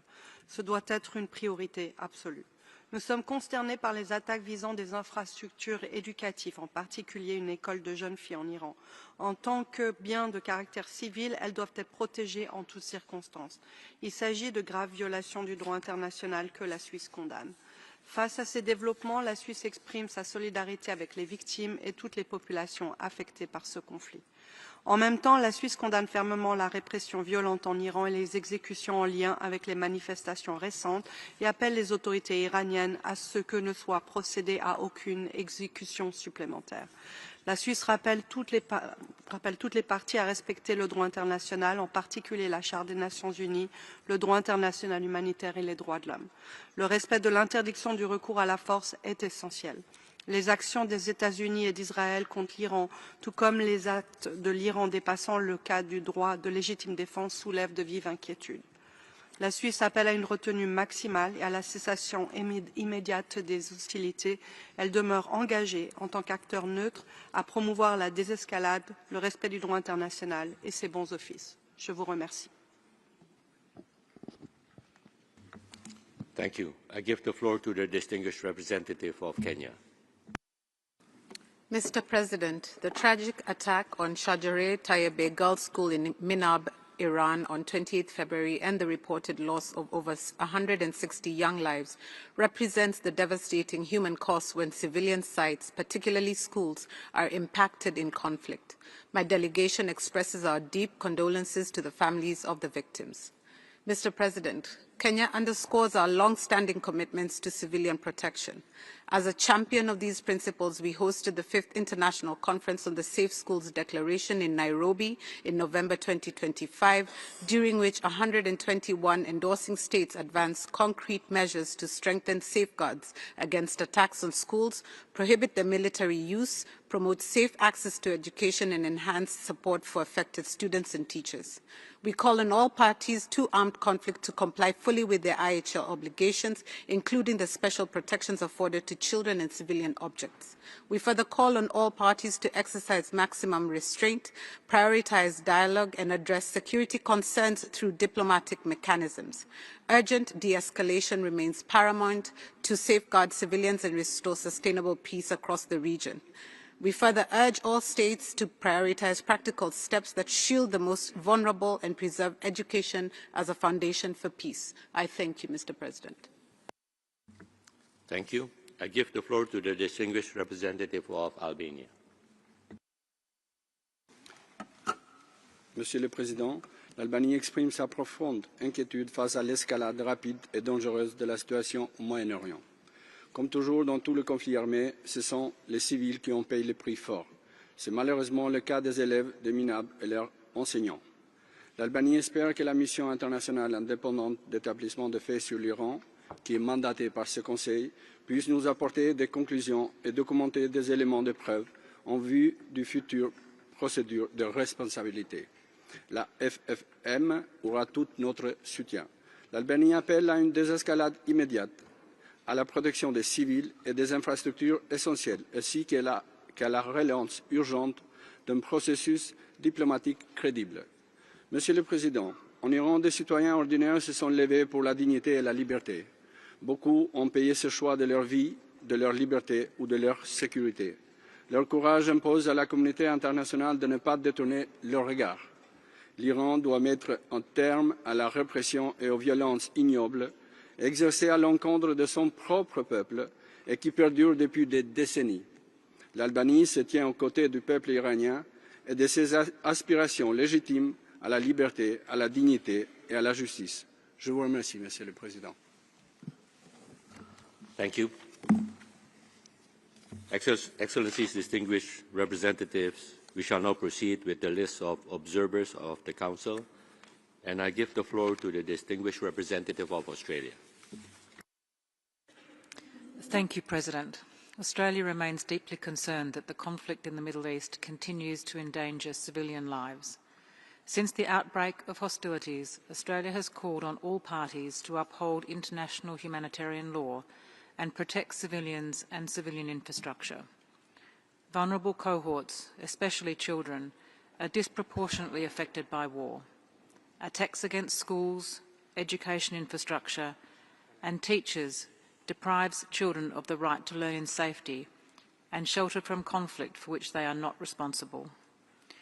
We urge all parties to conflict to prioritise the protection of education, safeguard schools as civilian spaces, and ensure every child has access to safety, learning and hope.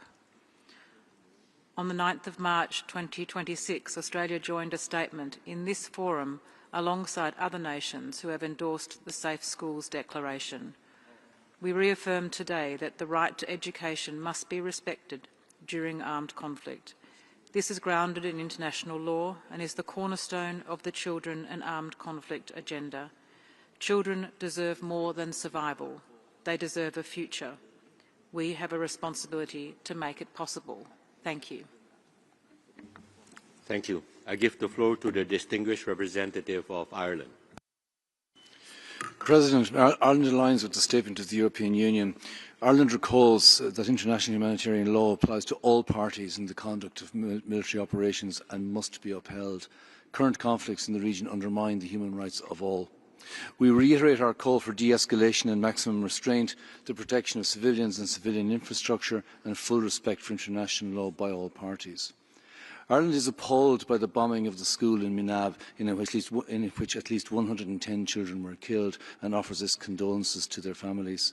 Any killing of children is abhorrent. This must not become normalised as a collateral consequence of war in the Middle East or elsewhere. Thousands of people have been affected by aerial bombardment, drone and missile attacks and displacement across the region. The killing of over 200 children in Iran, over 100 in Lebanon, 4 in Israel and 1 in Kuwait since 28 February is deeply concerning. Protection of civilians and children must be prioritised by parties to conflict. We call on all parties to cease violence and to comply with obligations under international law. Civilian infrastructure, including schools and buildings used for education purposes, must be protected during armed conflict. Those responsible for grave violations against children in armed conflict must be held accountable. Thank you. Thank you. I give the floor to the distinguished representative of the Russian Federation. Господин председатель, серьезно обеспокоены продолжением вооруженной конфронтации на Ближнем Востоке и рисками развития ситуации по эскалационному сценарию. Растет масштаб ущерба, причиняемого энергетической и другой жизненно важной инфраструктуре в Иране и соседних арабских государствах. Со своей стороны выступаем за немедленное прекращение всеми сторонами боевых действий и принятие исчерпывающих мер по обеспечению безопасности мирного населения и гражданской инфраструктуры во всех странах региона. Решительно осуждаем удар по школе для девочек в иранском Минабе, в результате которого погибли невинные дети. Любые атаки по гражданским объектам, будь то в Иране или арабских странах, недопустимы и должны быть полностью исключены. Призываем к скорейшему прекращению боевых действий, ставших результатом неспровоцированной агрессии США и Израиля против Ирана. Россия готова содействовать урегулированию разгоревшегося конфликта и поиску решения имеющихся разногласий политико-дипломатическими средствами в целях достижения долгосрочной устойчивой стабилизации в регионе при учете интересов всех его государств. Неизменно выступаем за необходимость создания условий для сосуществования в мире, безопасности и атмосфере добрососедства дружественных нам арабских стран и Ирана. Первым шагом на этом пути должен стать незамедлительный отказ США и Израиля от продолжения своей военной авантюры. Благодарю за внимание.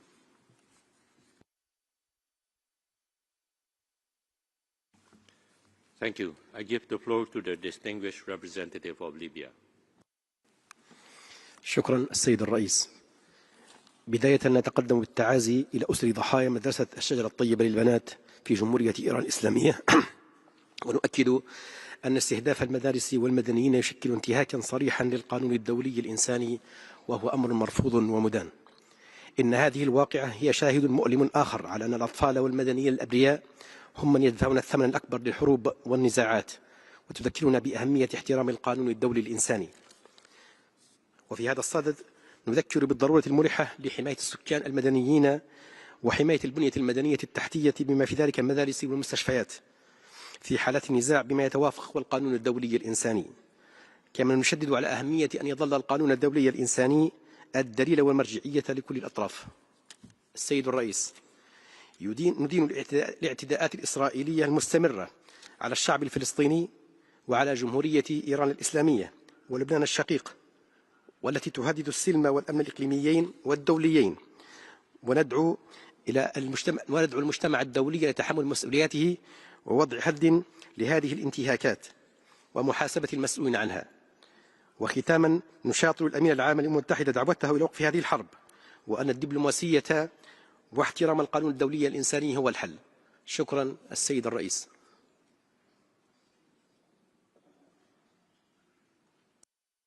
Thank you. I give the floor to the distinguished representative of Belgium. Mr. President, Belgium aligns itself with the EU statement. Let me start with a clear message to the initiator of this urgent debate. Iran must stop violently repressing its own population. We condemn this repression in the strongest terms. Iranians deserve to fully enjoy their human rights to strive for a more dignified and democratic future. On the focus of this debate, as we know, IHL is about balancing military necessity with the principle of humanity. Unfortunately, at times, this balance is strained when the conduct of parties to a conflict departs from the humanitarian constraints that the law is designed to uphold. This is particularly evident when schools, hospitals and other civilian objects, each expressly protected under IHL, are targeted. In this regard, and like the High Commissioner, we welcome the ongoing investigations announced by the U.S. authorities and call for these to be completed in a prompt, thorough, independent, impartial and transparent manner. We furthermore urge Iran to instantly cease all of its own indiscriminate attacks. We strongly condemn Iran's attacks against inter alia, residential areas, hotels, diplomatic missions, civilian airports, economic centers, ports and energy infrastructure. To conclude, we repeat our call for immediate de-escalation and maximum restraint, and for the full respect of the core principles of distinction, proportionality and precautions which regulate the conduct of armed conflict. I thank you. Thank you. I give the floor to the distinguished representative of Maldives. Mr. President, the Maldives is deeply alarmed by the continued escalation of conflict in the Middle East, following the military attacks initiated by Israel and the United States against Iran. We extend our deepest condolences to the victims and their families and wish speedy recovery to those injured.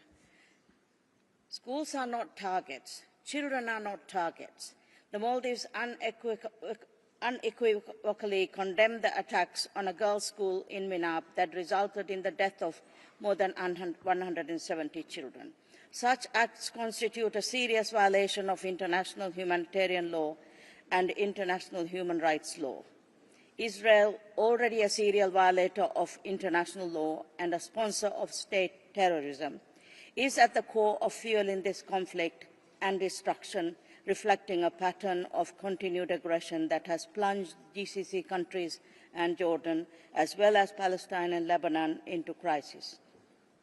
We stress the urgent need to end the long-standing culture of impunity enjoyed by Israel that has enabled such actions to persist.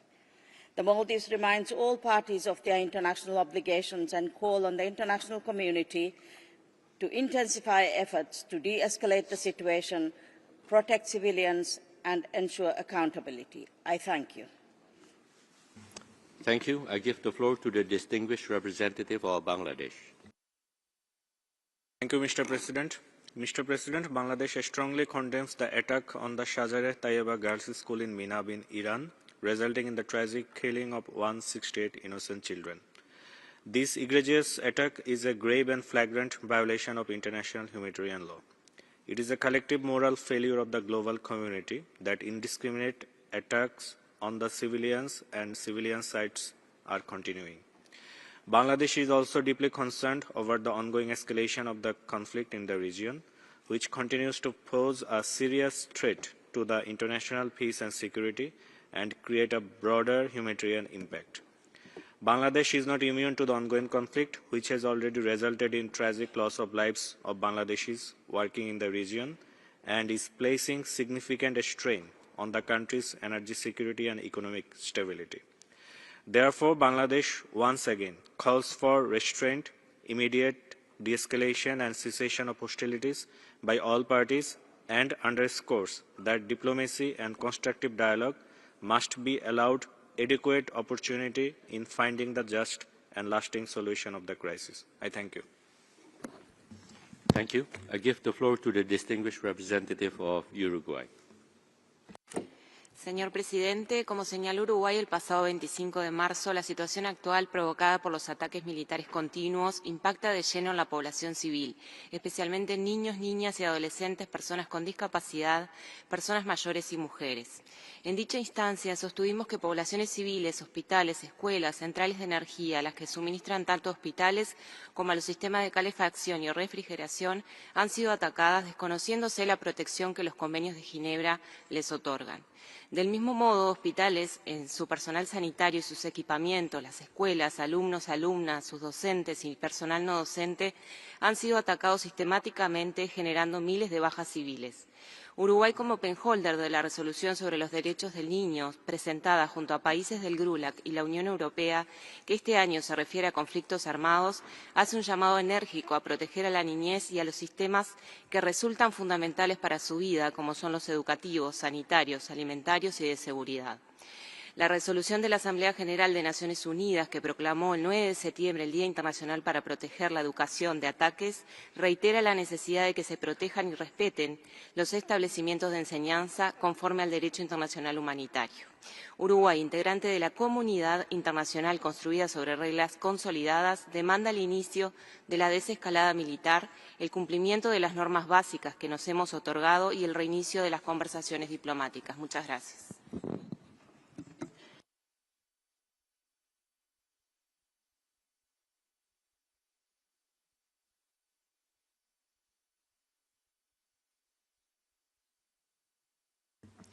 Thank you. I call on the distinguished representative of Sierra Leone.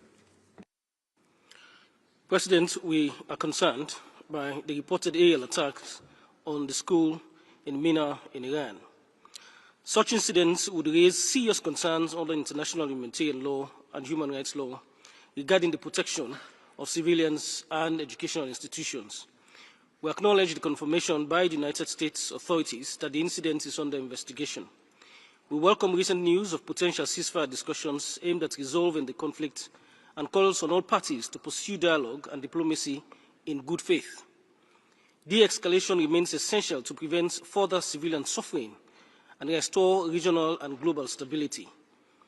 As signatory to the Safe School Declaration, we acknowledge the importance of safeguarding students, educators and educational facilities from attacks and military use. Drawing from a post-conflict experience, we stress that protecting children is vital to sustainable peace. Attacks on children and disruption to education cause lasting trauma, displacement, social instability.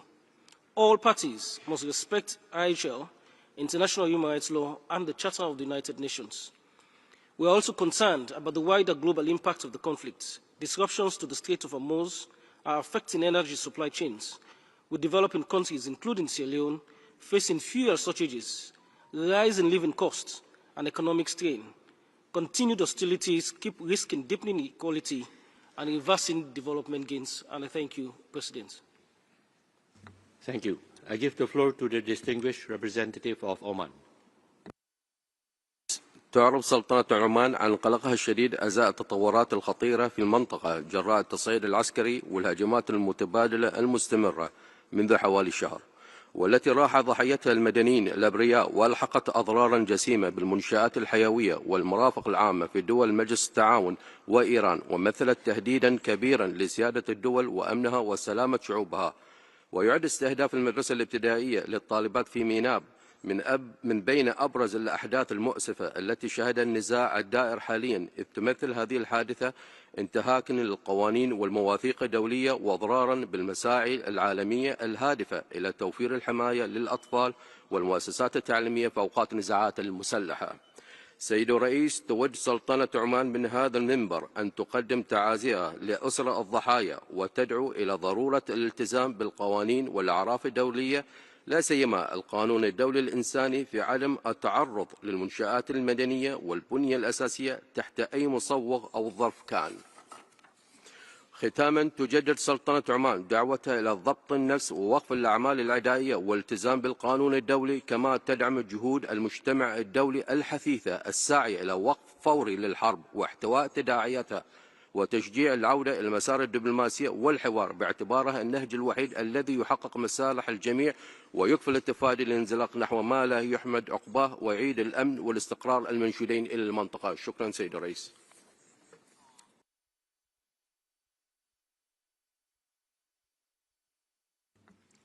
Thank you. I give the floor to the distinguished representative of Belarus. Спасибо, господин председатель. Поддерживаем инициативу Ирана, Китая и Кубы провести срочные дебаты СПЧ, связанные с вероломной атакой на Иран и ударами по образовательным учреждениям, а также другим гражданским объектам, повлекшим массовые жертвы среди мирного населения, особенно детей. Невозможно смириться с гибелью детей.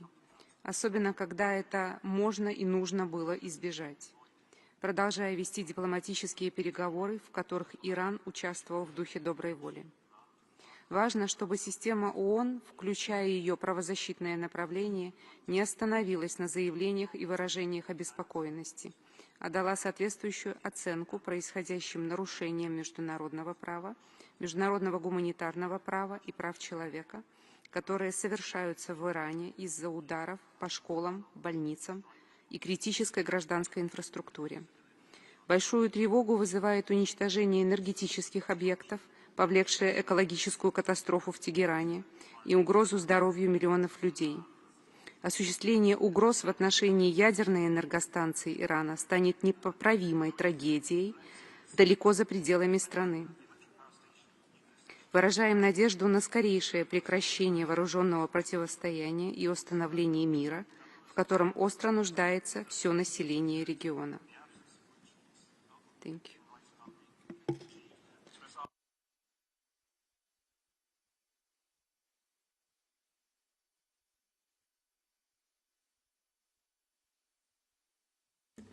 Thank you. I give the floor to the distinguished representative of Venezuela. Gracias, presidente. Venezuela condena y rechaza enérgicamente el asesinato de 168 niñas y niños en la escuela primaria de Minab, en la República Islámica de Irán, el pasado 28 de febrero. Venezuela expresa sus más sinceras condolencias al pueblo y al gobierno iraní.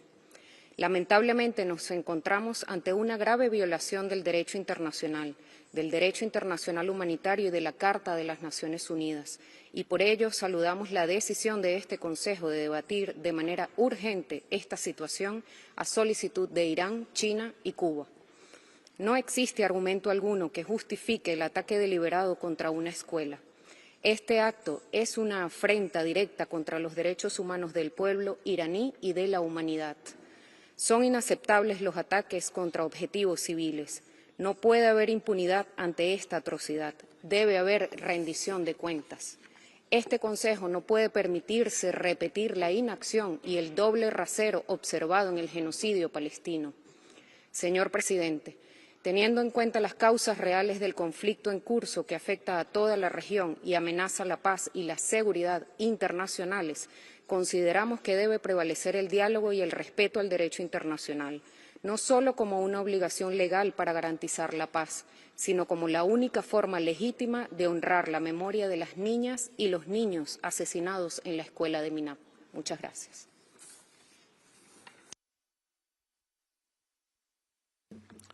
Thank you. I give the floor to the distinguished representative of New Zealand. Mr. President, the strike on the Shajareh Tayyebeh Girls' School in Minab, Iran, in this conflict is an absolute tragedy. We welcome the U.S. decision that it will independently investigate what happened and release the results. This is an essential step forward toward accountability. The protection of children in peacetime and in conflict must remain a top priority for the international community. Children should not and must not be made to bear the cost of this conflict. New Zealand is deeply alarmed by the devastating impacts of this conflict on civilians. We call on all parties to the conflict to uphold their obligations under international humanitarian law, including to protect civilians and civilian objects, including schools. We implore all states to take urgent action to protect children, uphold international law, and prevent further loss of life. Human rights must be upheld and protected at all times. We urge the parties to engage in negotiations to reach an immediate cessation of hostilities and a diplomatic solution to the conflict. The longer this conflict goes on, the more severe the human impacts for all. Thank you, Mr. President. Thank you. I give the floor to the distinguished representative of Malaysia. Mr. President, Malaysia is deeply concerned about the escalation of hostilities and rising casualties in the Middle East. We unequivocally condemn the devastating airstrike on an elementary girls' school in Minab, which occurred on day one of this regional conflict. This callous attack on a civilian infrastructure claiming 168 lives, mostly young children, constitutes a gross violation of international law. Every child's life lost must shock our conscience. We cannot allow ourselves to become numb to their deaths. The destruction of educational spaces in situations of armed conflict deprives children of safety, learning, and hope. Mr. President, Malaysia emphasizes that all violations must be subject to prompt, independent, and credible investigations to ensure accountability. Malaysia calls on all parties to fully comply with their obligations under international humanitarian and human rights laws, including the principles of distinction, proportionality, and precaution. Malaysia reiterates the urgent need for immediate de-escalation, cessation of hostilities, and a return to dialogue. Any sustainable resolution must be grounded in the rule of law and address the root causes of the conflict. I thank you. Thank you. I give the floor to the distinguished representative of Finland. Mr. President, Finland aligns with the EU statement. We are deeply alarmed by the loss of civilian life and tremendous suffering of civilians, including children, caused by the hostilities in the whole region. Attacks on schools, hospitals and other civilian infrastructure are completely unacceptable. Governments are required to take all measures to ensure that children's rights are fully respected also in armed conflicts.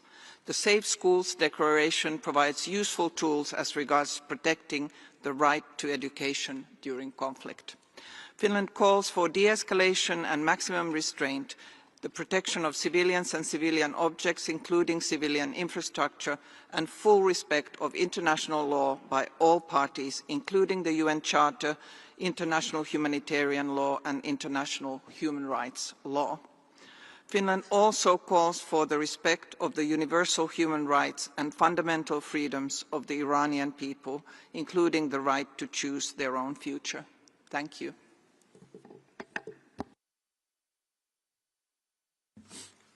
Thank you. I give the floor to the distinguished representative of the Philippines. Mr. President, the Philippines expresses its sincere condolences to the families of the victims over the heartbreaking tragedy in Minab. The attacks that claimed the lives of 168 young school children are an assault on our shared humanity. Attacks against children in schools are grave breaches of international humanitarian law and result in serious violations of human rights. For the Philippines, children are zones of peace. As a member of the Global Pathfinding Alliance, the Philippines is firmly committed to advancing children's rights, including in situations of armed conflict. The Philippines will host the second Global Ministerial Conference on Ending Violence Against Children in November this year, with the aim of accelerating global action and enhancing accountability to protect children everywhere from all forms of violence in times of peace and in times of conflict. We call on all states, particularly parties to armed conflict, to fulfill their obligations to safeguard the rights, dignity, and safety of children at all times. Avoidable tragedies involving children must never be repeated nor normalized. Thank you. Thank you. I give the floor to the distinguished representative of Canada. Mr. President, we are shocked and profoundly distressed by the tragic deaths of 168 school children in Minab, Iran. Violence affecting children's schools or other civilian objects violates international humanitarian law and constitutes a grave violation against children in armed conflict, causing devastating impacts on their lives and well-being.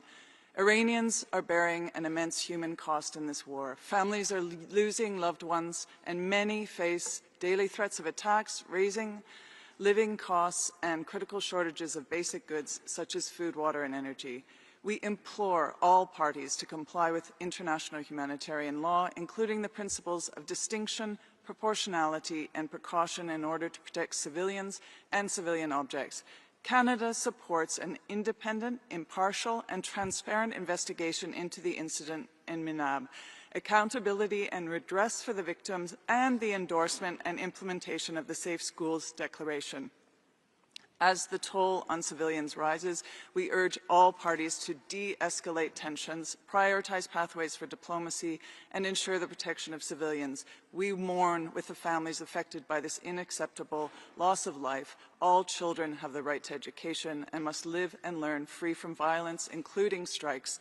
We extend our sincere sympathies to the families and loved ones of these school children. I thank you.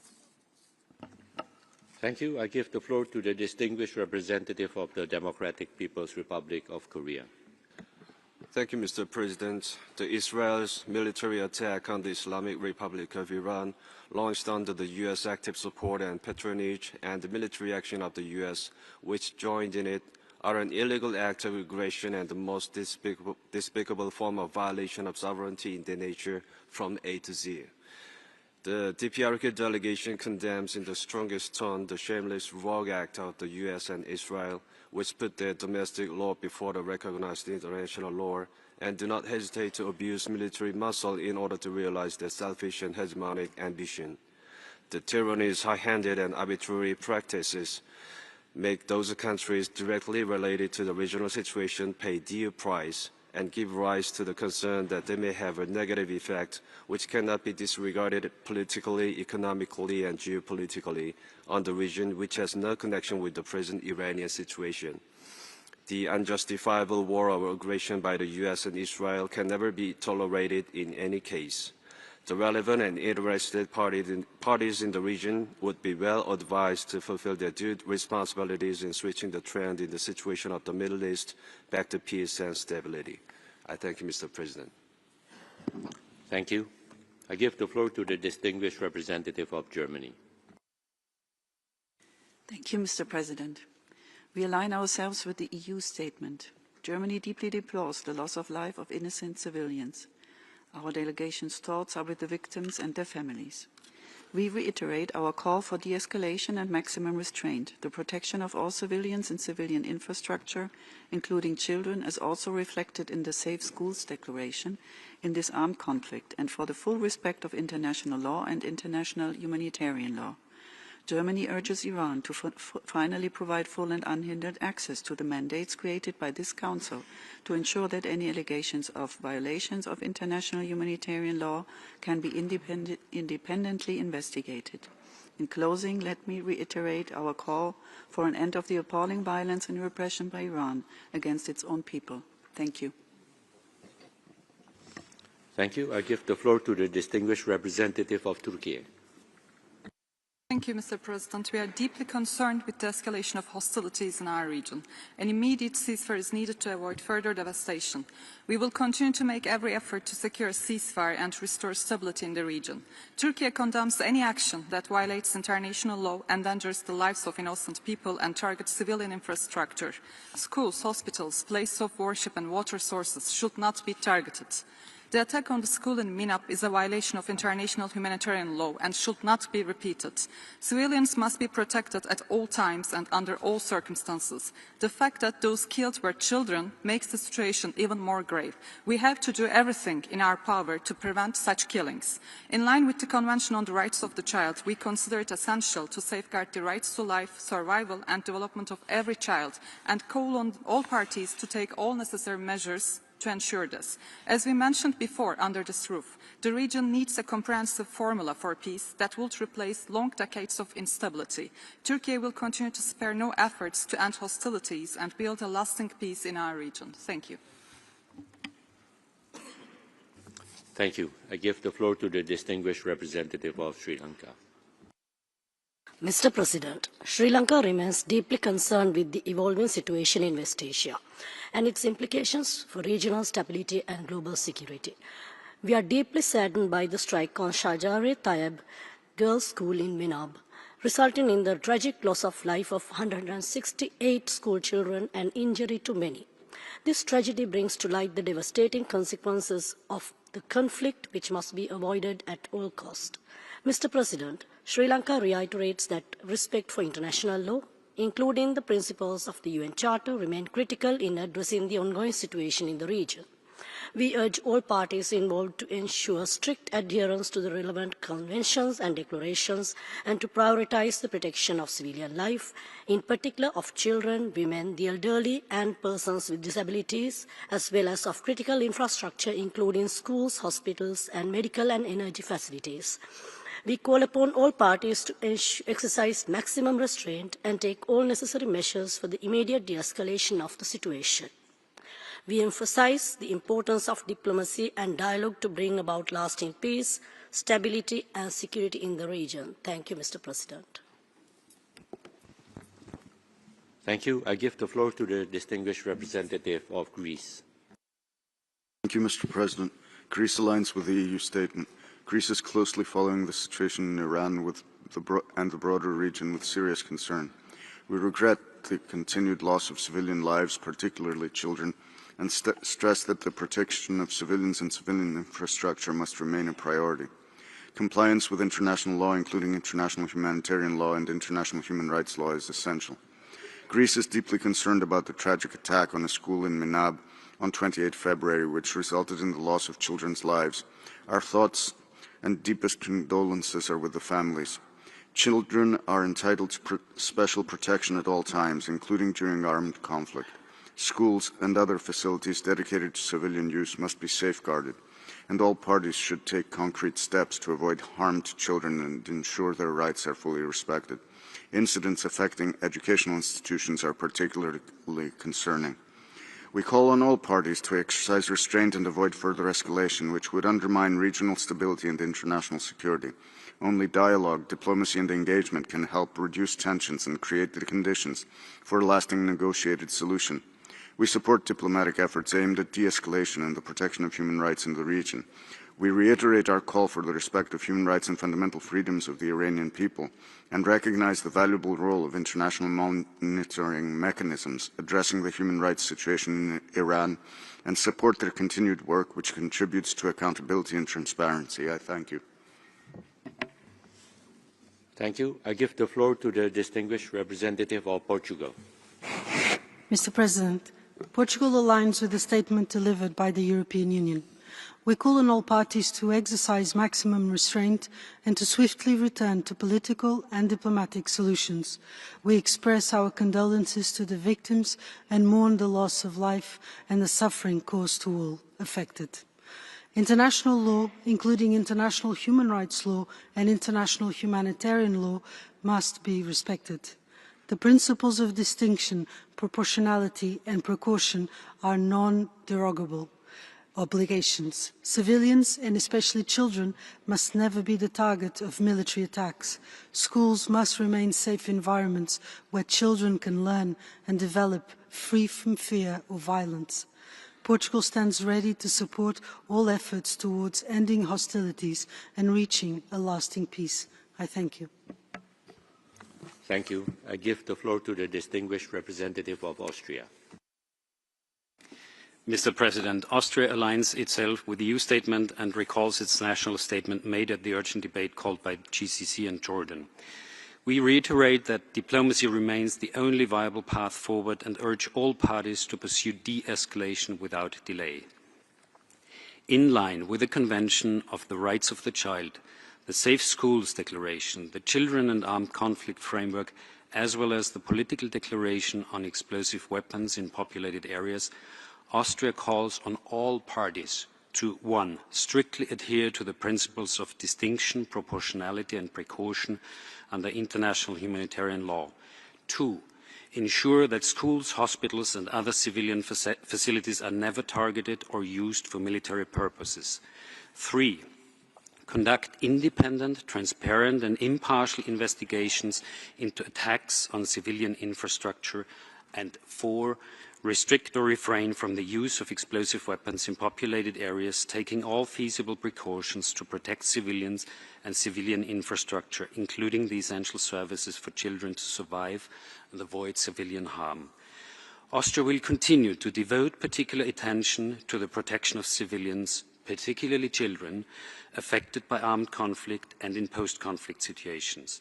Finally, we reiterate our support for the work of the fact-finding mission and the Special Rapporteur on the situation of human rights in Iran. I thank you. Thank you. Excellencies, distinguished participants, that was the last speaker on the list, and we shall now turn to the list of speakers for national human rights institutions and non-governmental organizations, and I give the floor to the representative of MAT for Peace, Development and Human Rights Association for a video intervention. شكرا سيد الرئيس. تشكر مؤسسة معت المجلس على عقد هذا النقاش الطارئ الثاني خلال الدورة 61، وتجدد مؤسسة معت إدانتها للقصف الجوي والهجمات العشوائية على المؤسسات التعليمية سواء في إيران أو دول مجلس التعاون الخليجي. إن هذه الحرب والتحركات العسكرية الأمريكية الأخيرة خاصة قرب جزيرة خرج تجعل الشرق الأوسط قابل للانفجار في أي وقت، وتهدد بمحو أجيال من الشباب والأطفال كتب عليهم تحمل أخطاء لم يفعلوها، وهي نتيجة لأطماع القادة السياسيين والعسكريين وشركات بيع السلاح. سيد الرئيس، لدى مؤسسة معت مخاوف من أن تؤدي هذه الحرب التي بدأتها الولايات المتحدة الأمريكية وأدت إلى مقتل مئات الأطفال في إيران ولبنان، أن تخلق أجيالا من الأطفال غير واثقين في المؤسسات الدولية، أجيال لا تعترف إلا بمبدأ الثأر. لذلك تطالب مؤسسة معت بالضغط على الولايات المتحدة الأمريكية وسلطة الاحتلال الإسرائيلي وإيران لإنهاء العمليات العسكرية ووقف أي استهداف للمدارس والأعيان المدنية، والمشاركة بحسن نية في مفاوضات لوقف إطلاق النار لتحقيق السلام والتعايش السلمي بين الجميع في الشرق الأوسط. شكرا سيد الرئيس. Thank you. I give the floor to the representative of the Association Maona for Human Rights and Immigration. Thank you.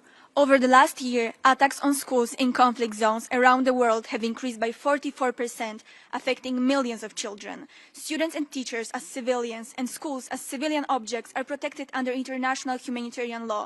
Attacking them is a war crime and a grave violation against children. We strongly condemn any attacks on schools.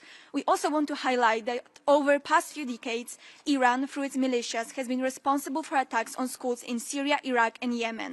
In Syria, more than 7,000 schools were destroyed. In Iraq, even back in 1987, an Iranian missile hit a Bilad al-Shuhada school during the morning assembly, killing and injuring more than 200 students. After 2003, Iran was responsible for the assassination campaign of more than 500 Iraqi academies. In Yemen, the Iranian-backed Houthis, since their emergence in 2011, have targeted and destroyed the whole education system. They turned schools and universities into military training facilities, interrupting studies to recruit future fighters among students. It resulted in thousands of child soldiers and millions of children out of school. School bombardments stripped away their right to education and hope for a better future. Therefore, Association Maona and Geneva International Center for Justice call for accountability for all perpetrators of school attacks. No one is above the law. Thank you. Thank you. I give the floor to the representative of Iran Human Rights Documentation Center. Mr. President, the Iran Human Rights Documentation Center addresses this council with profound concern over the attacks at the Shajareh Tayyebeh Girls School in Minab, an incident that violates the fundamental protection owed to children and educational institutions under international law. We stress the importance of the independent inquiries conducted by the fact-finding mission on Iran and the Special Rapporteur, which must be fully resourced, granted unfettered access to the country, and provided full cooperation by all parties. International law is clear. All children must have their rights protected and upheld at all times, in times of conflict, in times of civil unrest, and in times of peace. We urge this body to remember the 236 children reportedly killed by the Iranian government just this January, as protests were violently repressed. Recall that in the Woman Life Freedom Movement of 2022, girls' schools across Iran were subjected to raids by security forces. Today, Iranian civilians, including school children and minors, face dual risks, both large-scale external military operations and deliberate repression by their own authorities, heightening the risk of perpetration of atrocity crimes. The Iranian government continues to restrict the country's internet access, preventing civilians from receiving warnings or taking measures for physical protection from strikes. This access must be restored immediately. Thank you.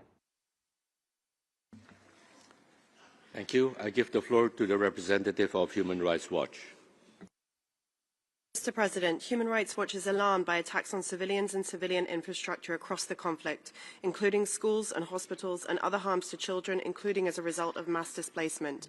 The devastating unlawful attack on a primary school in Minab that reportedly killed scores of civilians, including many children, should be investigated as a war crime by the US. All parties have an obligation to take all feasible precautions to avoid civilian harm. In addition to potential war crimes in the wider conflict, Iranian authorities continue to commit grave crimes against their own people, including children. The Special Rapporteur reported how protesters, including children, have been shot at close range or severely beaten by security forces amid the crackdown since January. The FFM has warned repression is likely to worsen amid the conflict. Those responsible for countrywide massacres in January have made credible threats to repeat them. The commander of police has threatened that security forces are ready to shoot and that people taking to the streets will be treated as the enemy, while the IRGC has warned of a harsher blow than January. Unlawful restrictions on communications and internet shutdown continue, putting all civilians at further risk amid the conflict. Mr. President, we are concerned by the fragmented and selective approach of this Council to the conflict. Every child in Iran, in Lebanon and beyond has the right to live free from fear, their rights and lives protected. There can be no room for double standards on international law. We again urge states to ensure a comprehensive and impartial approach to all violations by all parties, recognising the rights of all victims without discrimination. Thank you.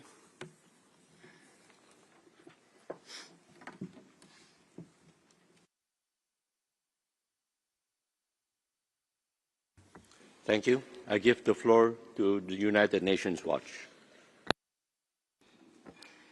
Mr. President, what happened at the Minab Girls' School, located next to an IRGC military base, is a tragedy. We welcome the U.S. decision to open an investigation by an officer independent of CENTCOM. Responsible democracies must hold themselves to account. But let us be clear.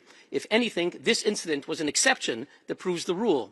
The United States has now conducted 10,000 strikes targeting IRGC weapons and military assets, not civilians. That's how they destroyed vast amounts of IRGC missile, drone, and naval capabilities. By contrast, from Dubai to Tel Aviv, the Islamic Republic of Iran is deliberately targeting homes, playgrounds, hospitals, not by accident, but by design. In Israel, the casualty rate from Iranian attacks is 100% civilian. Distinguished delegates, there is a clear difference between inadvertently killing civilians during war, a tragedy that occurs in every conflict, and targeting civilians as a policy. Those who blur this moral distinction betray the very meaning of humanitarian law, because those who target civilians have a name: terrorists. That is why the EU officially designated the Islamic Revolutionary Guards by that name: terrorists. To the IRGC, we say, you do not represent the Iranian people. No, they consider you occupiers of their country. History's verdict is already written for those who murder thousands of their own people and who target hospitals and playgrounds and call it resistance. The IRGC has chosen the path of shame. I urge the civilized world, choose the path of honor. Stand with the Iranian people. Thank you. I give the floor to the representative of ARC for video intervention.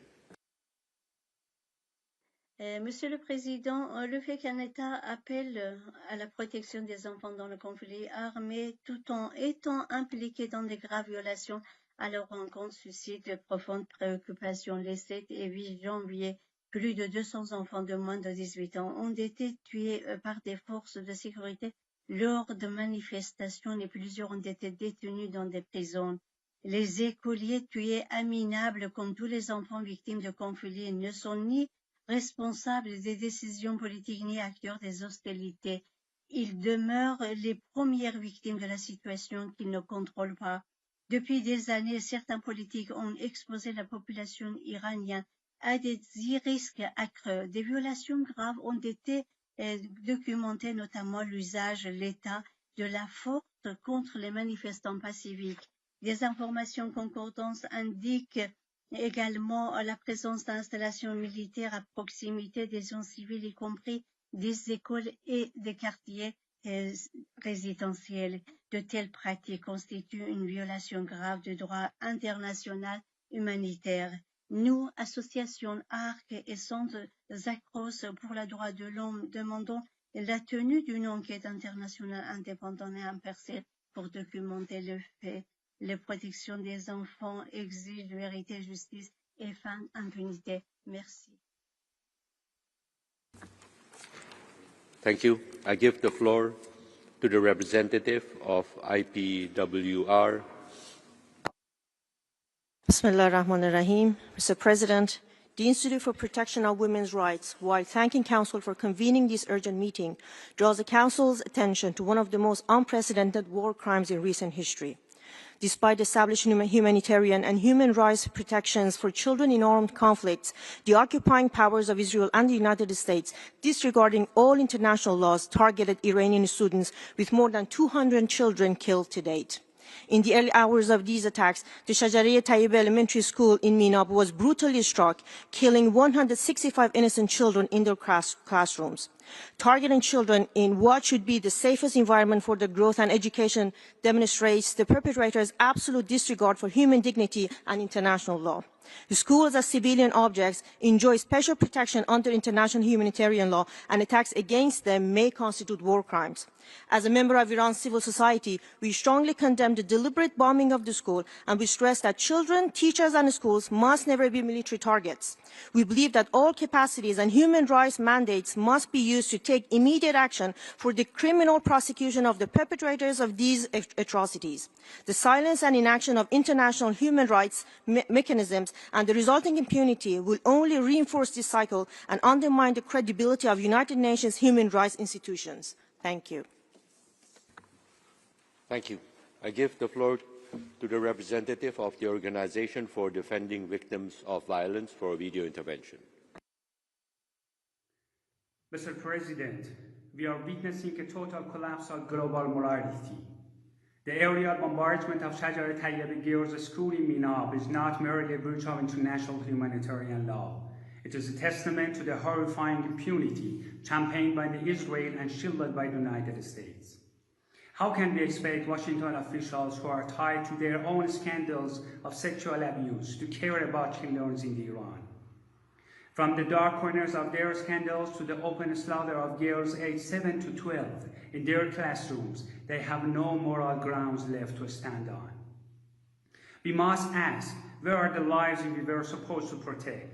These are not just numbers, they are Fatemeh, Zahra, Maryam, Athare, and Hannaneh, and many other names. The girls of Minab were Iran's tomorrow. Today, their desks are empty, and their lessons remain unfinished. As these innocent souls ascend, the international community must find its voice. We cannot let double standard bury the future of a nation. We urge a meaningful investigation. The blood of the girls in Minab requires more than words. It requires enforcement of international law against both the perpetrators and those who provide the military means for such atrocities. I thank you.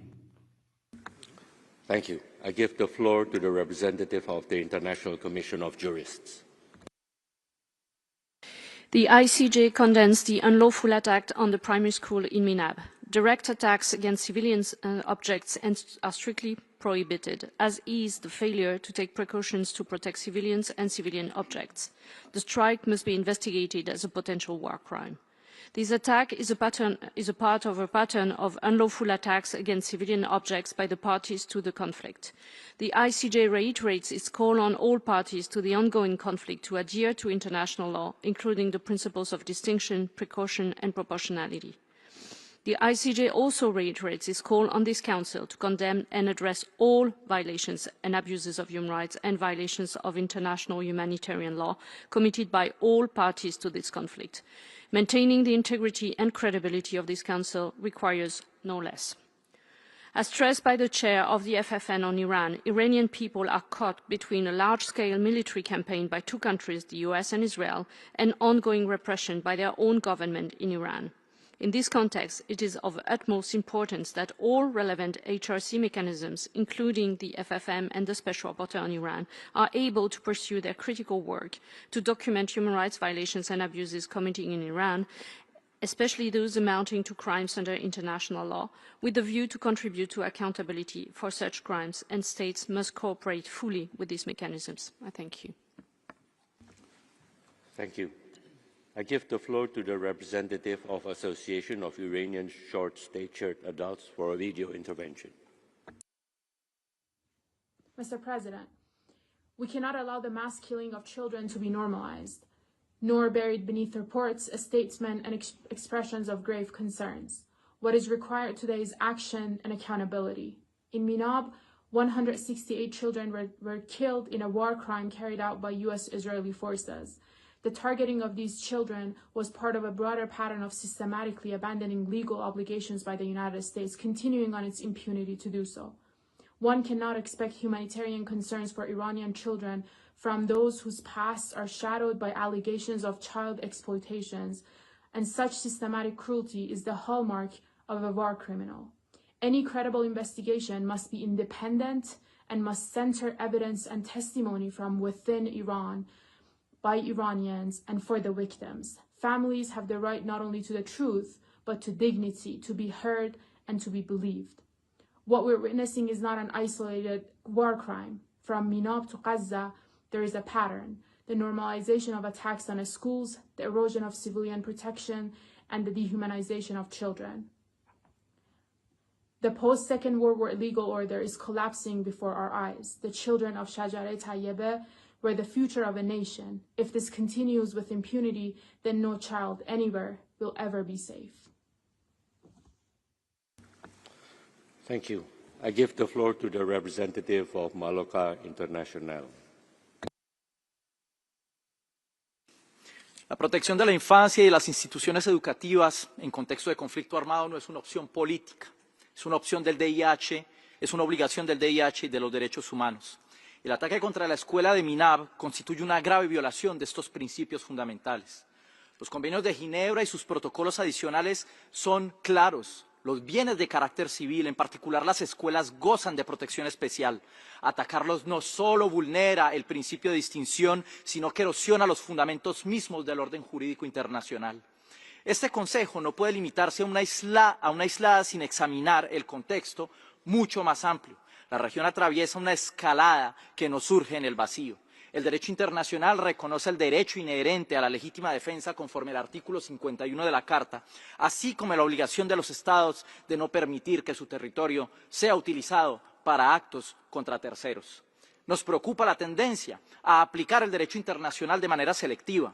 Cuando ciertos actores recurren a la fuerza, se invocan narrativas de seguridad, cuando otros responden, se les somete a condenas inmediatas. Este doble rasero debilita la credibilidad del sistema multilateral. La protección de los niños no puede instrumentalizarse en disputas geopolíticas. Exige coherencia, responsabilidad de los actores y el respeto igualitario del derecho internacional. Muchas gracias, presidente. Thank you. I give the floor to the representative of Iman Ali's Popular Student Relief Society for a video intervention. Thank you, Mr. President. In the midst of war, the protection of children must remain a duty for all parties. Over 100 schoolboys and girls were killed in the attack on the Shajareh Tayyebeh School, and at least 100 other children across the country. Independent verification remains impossible due to the shutdown of the internet and the denial of access to the SR and the FFM on Iran. In violation of the CRC, an official of the IRGC in Tehran publicly stated that the Basij had recruited children as young as 12 for operational roles, including checkpoint inspections across Tehran. Children may pose serious risks to civilians during checkpoint inspections. At the same time, given that such checkpoints have reportedly been targeted in Israeli and U.S. attacks, they are exposed to lethal danger. All parties to the conflict must respect the basic rights and safety of children. Their deaths cannot be dismissed as mere collateral damage. The USA and Israel bear responsibility to provide full reparation for unlawful harm caused to civilians, particularly children, including compensation to victims' families. They are also responsible for compensating damage to civilian infrastructure. Such reparations should be directed to a legitimate government elected through a free and fair process by the people of Iran. Thank you. Thank you. I give the floor to the representative of Medical Support Association for Underprivileged Iranian Patients for video intervention. Mr. President, we were still grieving the loss of people in the 12-day aggression when the U.S. and Israel brutally attacked Iran, starting with an elementary school in Minab, killing 168 children in 2 intentional, horrific attacks. Girls gathered downstairs, sheltering from the first attack, when a second missile ended their short life stories. Their last moments make it needless to ask the international community to unequivocally condemn the inhuman U.S. and Israel attack on the school. Such an assault on an educational institution where children are entitled to safety, learning, and dignity constitutes a flagrant violation of international law and a vivid war crime. Under international humanitarian law, schools are protected, and parties to any armed conflict must uphold the principles of distinction, which U.S. and Israel have no respect for. Intentional attack against children or educational facilities constitute a grave breach of international law. We urge the Council to establish an investigation mechanism to collect all documents relevant to this U.S.-Israel atrocity and ensure accountability for the perpetrators. Unfortunately, human rights have become a matter of double standards in this upside-down world we are living in. Thank you. Thank you. I give the floor to the representative of Eliska Relief Foundation. Not here. I give the floor to the representative of Human Rights Research League for a video intervention. Thank you, Mr. President. Human Rights Research League is deeply concerned about the human toll of the ongoing armed conflict, and particularly the civilian casualties it causes. We emphasize that all sides need to observe international law, also and especially in situations of armed conflict, and international humanitarian law is clear on this. It strictly forbids direct attacks on civilians and requests all parties to abide by the principles of distinction, proportionality, and precaution to minimize civilian suffering. Where children are hit in an attack, one or several of these principles have clearly not been sufficiently observed. We are also gravely concerned about the lives of political prisoners in Iran. According to humanitarian law, civilian detainees are to be protected from violence to life and person at any time. No one should be imprisoned for his political beliefs to begin with. But political prisoners are also in double jeopardy. They are considered enemies of the state and were subjected to torture and deprivation even before the war started.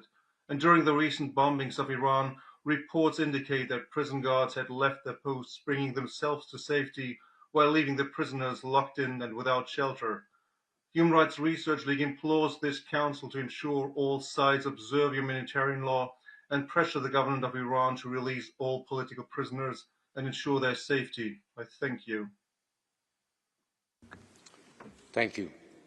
I give the floor to the representative of Amnesty International. Indicates that the school in Minab was directly struck by U.S. forces with guided weapons, pointing to a failure to take feasible precautions to avoid civilian harm. U.S. authorities must ensure impartial, independent, and transparent investigations. Where sufficient evidence exists, competent authorities should prosecute any person suspected of criminal responsibility. In the aftermath of the attack, Iranian authorities have exploited the suffering of victims' families and survivors for propaganda purposes. Iranian forces have also carried out unlawful attacks against Israel and Gulf countries that have caused civilian harm, and Israel has carried out unlawful attacks in Iran and in Lebanon. We reiterate our urgent call for all parties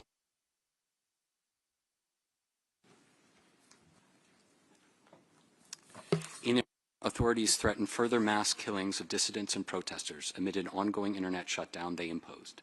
Prisoners and individuals detained in security facilities, including the thousands of arbitrarily detained protesters and other dissidents, are endangered both by strikes by the United States and Israel and also by the Iranian authorities, who continue to forcibly disappear, torture, and arbitrarily execute prisoners as bombs fall.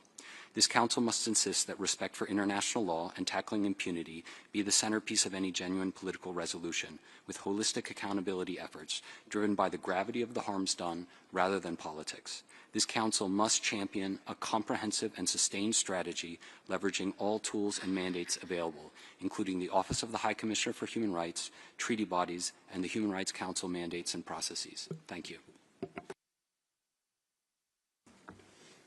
Thank you. I noted the technical glitch, and I request the Secretariat to ensure that it does not recur. And I now give the floor to the representative of Civicus World Alliance for Citizen Participation.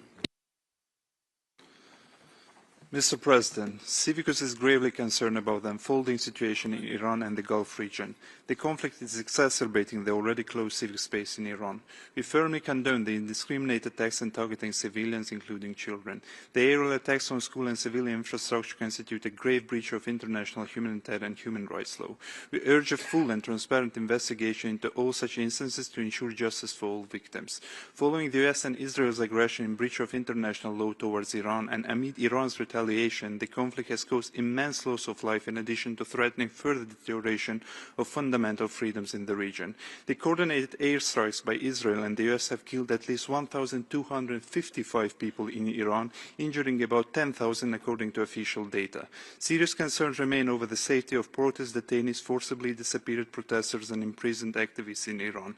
Following the recent mass protests, many protesters are now facing the death sentence. We urge this Council to take measures to protect and ensure the safety of detained activists, journalists and protesters caught inside active conflict zone, and to address human rights implications of the attacks objectively, impartially and without double standards. We urge all parties to respect the Iranian people's fundamental civic freedoms, hold hostilities and protect civilians, especially vulnerable groups, while the international community works toward a sustainable peace process. We thank you.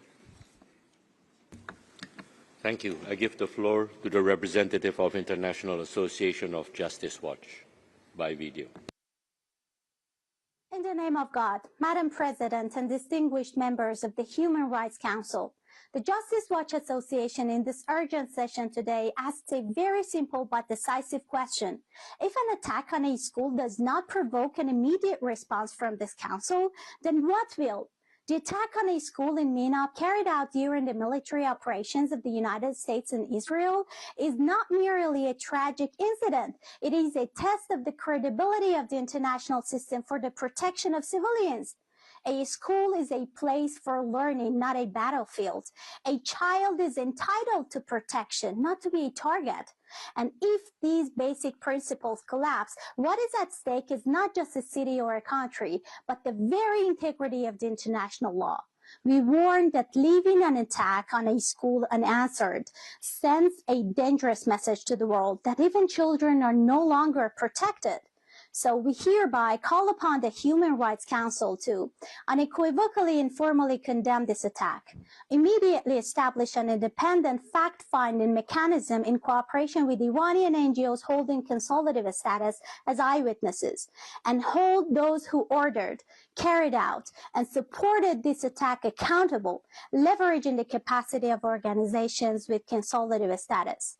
Minab must become the point at which the world moves beyond silence. Thank you.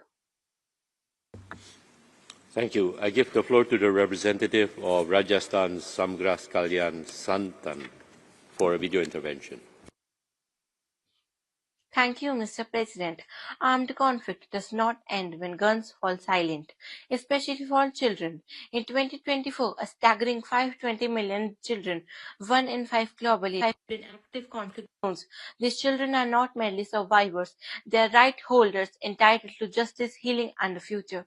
Recovery is not optional. It is an obligation under international law. Yet, fewer than 30% of child survivors in conflict receive adequate psychological or social integration support.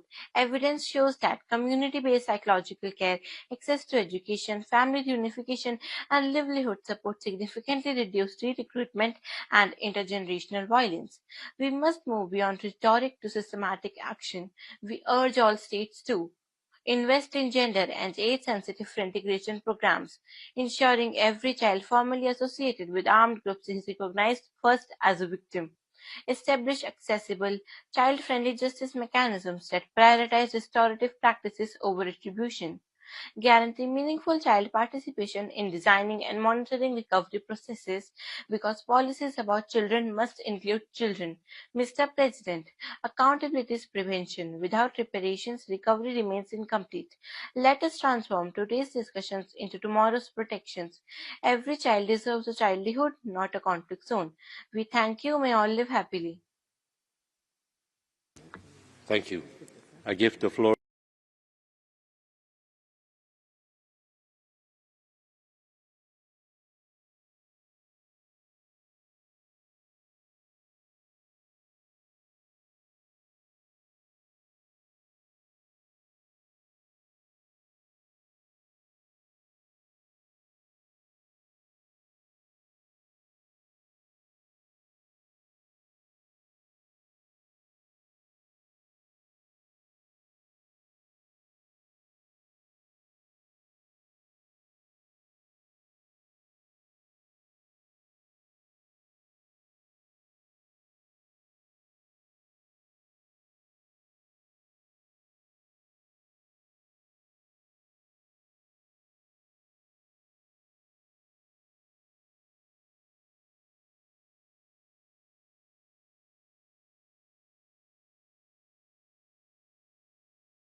Or more, persons that could bring an essential contribution to the future and the well-being of mankind.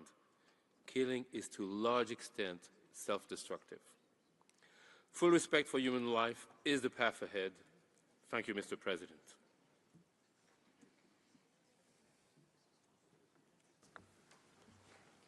Thank you. This was the last speaker we could accommodate at this meeting. And this brings us to the end of this urgent debate. Excellencies, distinguished participants, we will now take a short technical break and then proceed with the presentation of reports and the general debate under the agenda item 10. Thank you.